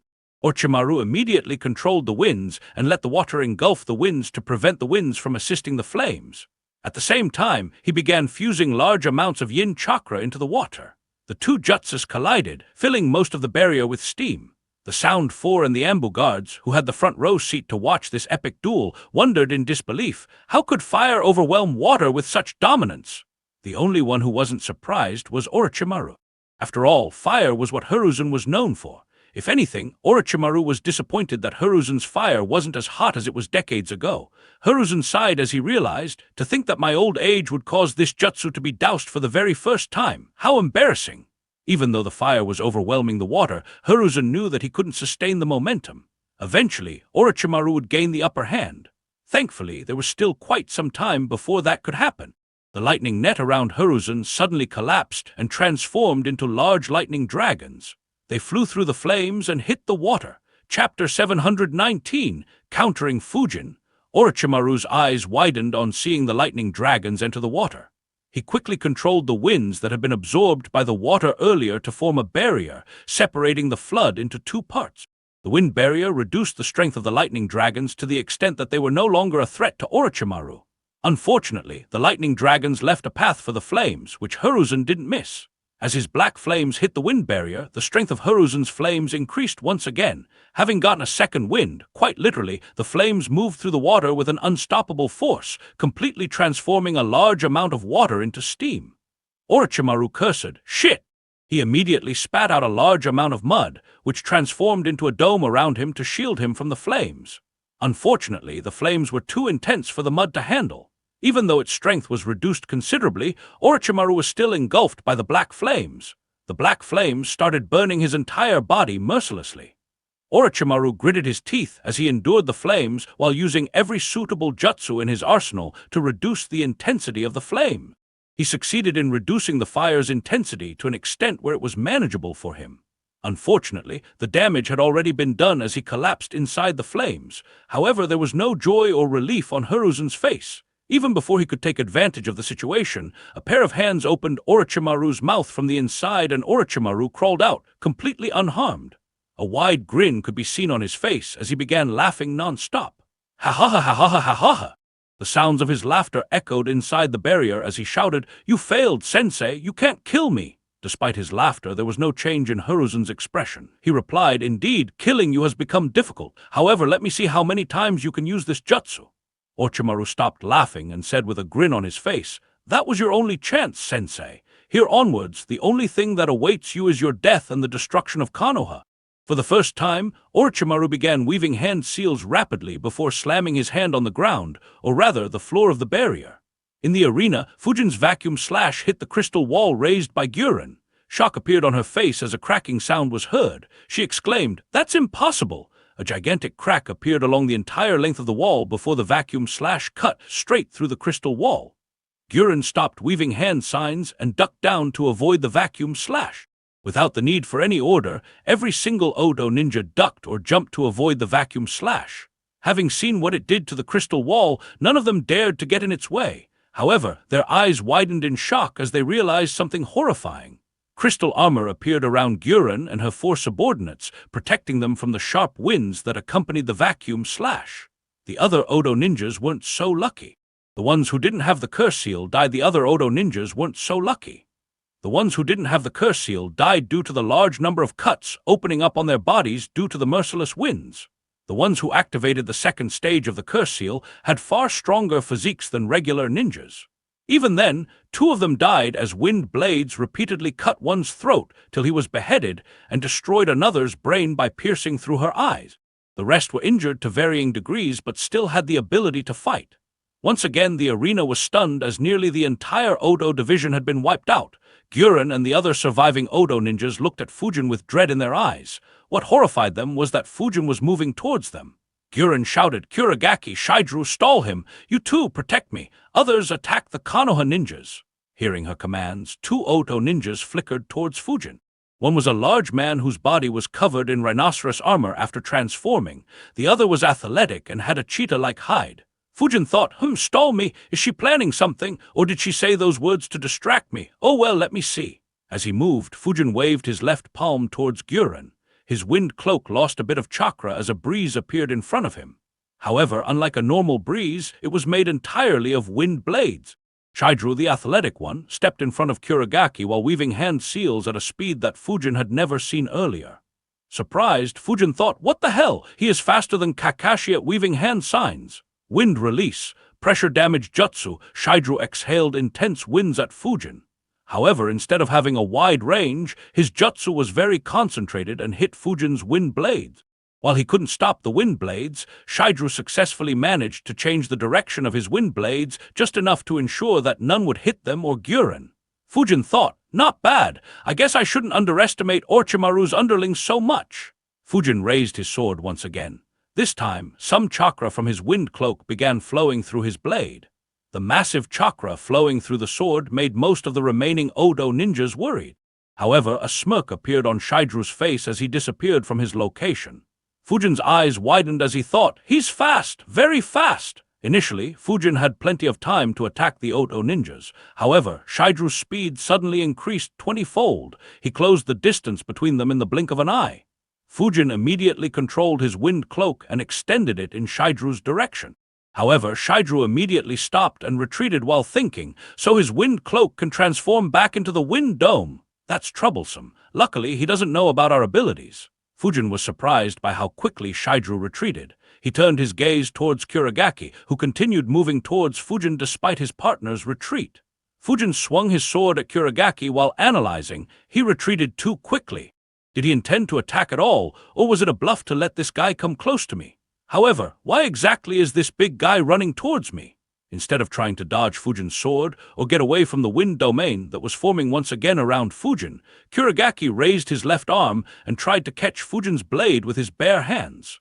The Konoha ninjas around were surprised to see someone attempting to block Fujin's wind chakra-enhanced blade. While everyone expected him to be sliced in two, they were shocked as he successfully managed to catch Fujin's sword. Blood dripped down his left arm, but he continued holding on to Fujin's sword. Fujin's eyes widened as he realized. He absorbed the chakra flowing through my blade. Ah, not good. This bastard is trying to absorb the chakra in my wind cloak as well. With a giant grin on his face, Kuragaki raised his right arm and claimed, "You're dead." He brought his right fist down like a hammer at Fujin's head, aiming to crush him where he stood. At the same time, Shidru moved again at an insane speed and appeared on Fujin's left side. He intended to attack Fujin at the same time as Kuragaki. Suddenly, Shidru's eyes widened and he retreated once again. A millisecond after he retreated, strong winds blasted through the area where he was in. He thought, so he could still control his cloak despite Kuragaki's interference. No matter.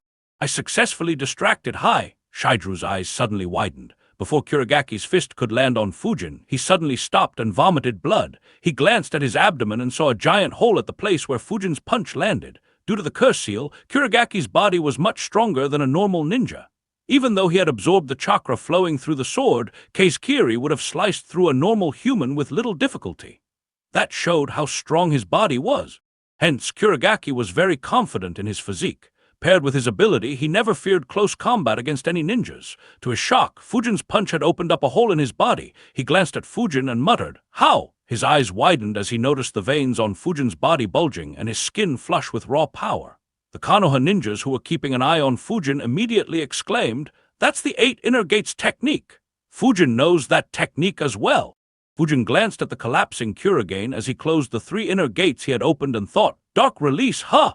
I guess he can't absorb a fist. Tusk, I should just raid Orochimaru's hideouts if I want some good specimens to research on. Now then, let me see how fast swift release is." Fujin's eyes landed on Shidru, who immediately became nervous.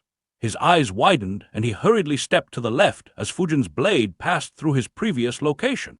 He immediately retreated while thinking, "Shit, he is even faster than before." Terror appeared in his eyes as Fujin appeared in front of him once again despite him moving at his greatest speed. He tried to change his direction, but Fujin's blade sliced through his body, cutting him in 2 pieces. At the same time, a vacuum slash was unleashed from his sword. It flew straight at Guren, who had just completed what she had been doing and slammed her hands on the ground. Chapter 720, Orochimaru's Trump Card. Despite possessing the swift-release Kekkei, Shidru failed to outrun Fujin. While his speed was faster than Fujin's, even when Fujin was assisted by the Wind Cloak, the Wind Cloak allowed Fujin to use the assassin's rush jutsu seamlessly and continuously. It allowed Fujin to outspeed Shidru temporarily. As his sword sliced through Shidru's body, he thought, "It looks like swift release can't keep up with me either. Well, at least not when used by a Jounin-level ninja. I guess I is the only one who is faster than me, at least when I don't use the Flying Thunder God jutsu." His eyes focused on Guren, who had just completed a complicated set of hand seals. The 2 subordinates protecting her noticed the vacuum slash flying at her and cursed, "Shit! Protect Lady Guren!" Both weaved hand seals and slammed their hands on the ground. Earth release, earth wall jutsu, multiple layers of earth walls appeared in front of them. However, recalling what Fujin's attack did to the crystal wall, both knew that such a defense wouldn't block Fujin's attack. Hence, they didn't rest easy and weaved hand seals once again. Earth release, iron skin jutsu. As Fujin's vacuum slash pierced through the walls, the 2 of them stood in its path to block the deadly jutsu with their bodies. Needless to say, both were sliced into 2 pieces as the slash continued towards Guren, who had slammed her hands on the ground. Fujin's eyes widened as he saw 6 coffins rise from the ground. A smile appeared on Guren's face as she thought, "It's done! This is our victory!" She suddenly felt something and glanced at her right. Her eyes widened as she saw a vacuum slash mere meters away from her. The vacuum slash sliced through 4 of the 6 coffins, destroying the boxes as well as the bodies within. Guren instinctively moved behind to dodge the vacuum slash. Unfortunately, she had too little time. Even though she managed to save her life, the vacuum slash cut her right arm at the elbow cleanly. Fujin cursed, "Shit, did she just perform the Edo Tensei jutsu and summoned 6 ninjas at the same time?" For the first time since the start of the battle, Fujin felt some pressure. At the same time, 3 coffins rose inside the barrier. Unlike in the original story, Hiruzen didn't try to attack the coffins. Instead, he just looked at Orochimaru with a dark expression. Reading the words on the coffins, he knew who Orochimaru was trying to summon and understood why he was so confident. He thought, to think he would try to summon the 3 dead Hokages. Sigh, he has completely drowned in hatred. For him to be so confident, has he improved the Edo Tensei jutsu to let the revived ninjas have the strength that they possessed when they were alive? Thoughts flashed in Hiruzen's mind at the speed of light as hope appeared in his eyes. He analyzed, Minato can't be revived. However, if Orochimaru can revive Lord First at his full strength, he won't be able to control him. Even Lord Second might be able to gain control. If that happens, we'll win in the blink of an eye. Even though Hiruzen had that hope, it was a very small one. He knew that Orochimaru wouldn't make such a basic error. In an inconspicuous corner of the stadium, a figure stood. Even though several battles were happening around him, no one attacked him. In fact, none of them even saw him. It was none other than a clone Fujin had left behind in the stadium long before the finals began. From the moment the battle had begun, this clone had done only one thing, which was to observe the fight between Hiruzen and Orochimaru. He analyzed, so Hiruzen didn't bother to try blocking the coffins. It makes sense considering that it really won't have any effect. Regardless, these two indeed are at the peak of this world in terms of ninjutsu. Their battle is exactly how I expected it to be. I can be considered good at ninjutsu as well, but compared to them, I'm lacking considerably. The only technique in my arsenal with which I can compete with their skill is the wind domain. He recalled their fight before letting out a sigh and thinking, oh well, these two have worked on their skills for several decades longer than me. It'll take me some time to catch up with them in this regard. Besides, with the Flying Thunder God Jutsu, I can easily compete with them even if I'm lacking in ninjutsu. He continued observing the battle. Considering how advanced the battle between Hiruzen and Orochimaru was as compared to their fight in the original story, he was looking forward to seeing the two Senju brothers in action. Even though neither lived as long as Hiruzen, there was no question regarding their skills. In another part of the stadium, a figure stealthily left the stadium and chased after Naruto's group. It was another clone of Fujin. Due to Shikaku's plans, Fujin was no longer sure whether Naruto would get to fight Gaara. He just arranged a clone to follow them in case things somehow happened similarly. With the reanimated Kabuto stalling Kakashi, the chance he was awaiting had appeared. In the arena, Guren held her right arm. Crystal appeared around her elbow, closing the cut. She glanced at Fujin with fear in her eyes while thinking. He was able to kill Shidru and Kurogaki in such a short time. The area around Guren was covered in dust and splintered wood, blocking the eyesight of most ninjas. She saw the four bodies that were reforming and thought, luckily Lord Orochimaru had already reanimated them, and my only task was to summon them. Otherwise, there might have been complications and our plan would have been a lost cause. Guren recalled her meeting with Orochimaru when he trusted her with the most important task. Her expression hardened as she decided, my role isn't done here. Orochimaru-sama's former teammate is still somewhere around. Even if I die, I won't let Orochimaru-sama down. The crystal around her right elbow began expanding, eventually forming an arm. Fujin paid no attention to Guren. Instead, his attention was on the 6 reanimated ninjas. Even though he couldn't see their appearance yet, a frown appeared on his face as he recognized the chakra signatures of 2 of the 6 ninjas. He quickly analyzed, these 2! This will be a difficult battle. Even though I can take on these 2 myself, I won't be able to handle all 6 alone if others are at the same level as them. And if anyone is stronger, Fujin quickly analyzed, if the card Orochimaru prepared is Edo Tensei Jutsu, then we won't need Guy's 8 inner gates. I guess this is as far Shikaku's pre-war plans go. Fujin suddenly disappeared from his spot and appeared among the Konoha ninjas who were fighting the Odo ninjas. The Odo ninjas had activated Stage 2 of the Curse Seal and initially overwhelmed the Konoha ninjas. However, once the Jounins stepped forward, they were easily suppressed. However, the Jounins hadn't been able to kill them in a short while due to their physiques. Suddenly, all 10 remaining Odo ninjas were sliced in 2. The Konoha ninjas looked at suddenly, all 10 remaining Odo ninjas were sliced in 2. The Konoha ninjas looked at Fujin, who was standing among their ranks. Before they could say anything, Fujin glanced at the Jounins and said, free up Kakashi and Guy, I'll need help. Fujin immediately looked at the reanimated ninjas after giving the order. He couldn't afford to take his eyes off them for a long time. The Konoha ninjas followed his gaze and shock appeared on their faces. That's Juzo, wasn't he dead? Is he Kaminari? Didn't he go rogue over a decade ago? Why is he here? Wait, look at their eyes. The experienced ninjas immediately realized that their opponents had been reanimated with the Edo Tensei Jutsu. Without exchanging a single word, they retreated and moved towards Kakashi and Guy. As the dust settled and the bodies of the 4 ninjas completely reformed, the Konoha and Suna ninjas started seeing who were summoned one by one. The battle slowed down slightly as most ninjas were more interested in this development. The Konoha ninjas were slightly nervous while hope ignited within the Suna ninjas. Only Baki was slightly nervous. He wondered, why hasn't Keisuke-sama appeared yet? I can't trust Orochimaru's arrangements. As the figures became visible, the surprised voices of several ninjas could be heard. That's Juzo and Zabuza, 2 of the former 7 ninja swordsmen of the mist. The The Kumo rogue is here too. When did Kaminari die? No wonder there was no news about him. Who is that girl? Holy crap, Kaguya Shirogane is also revived. That madman led his entire clan to its demise. Finally, the last person's appearance became clear. Immediately, the blood of all Suna ninjas who saw him became cold. Terror appeared in the eyes of Konoha ninjas. Even Fujin's expression became grave. While the remaining 5 weren't a threat to Fujin, the last person forced him to raise his guard to the highest level.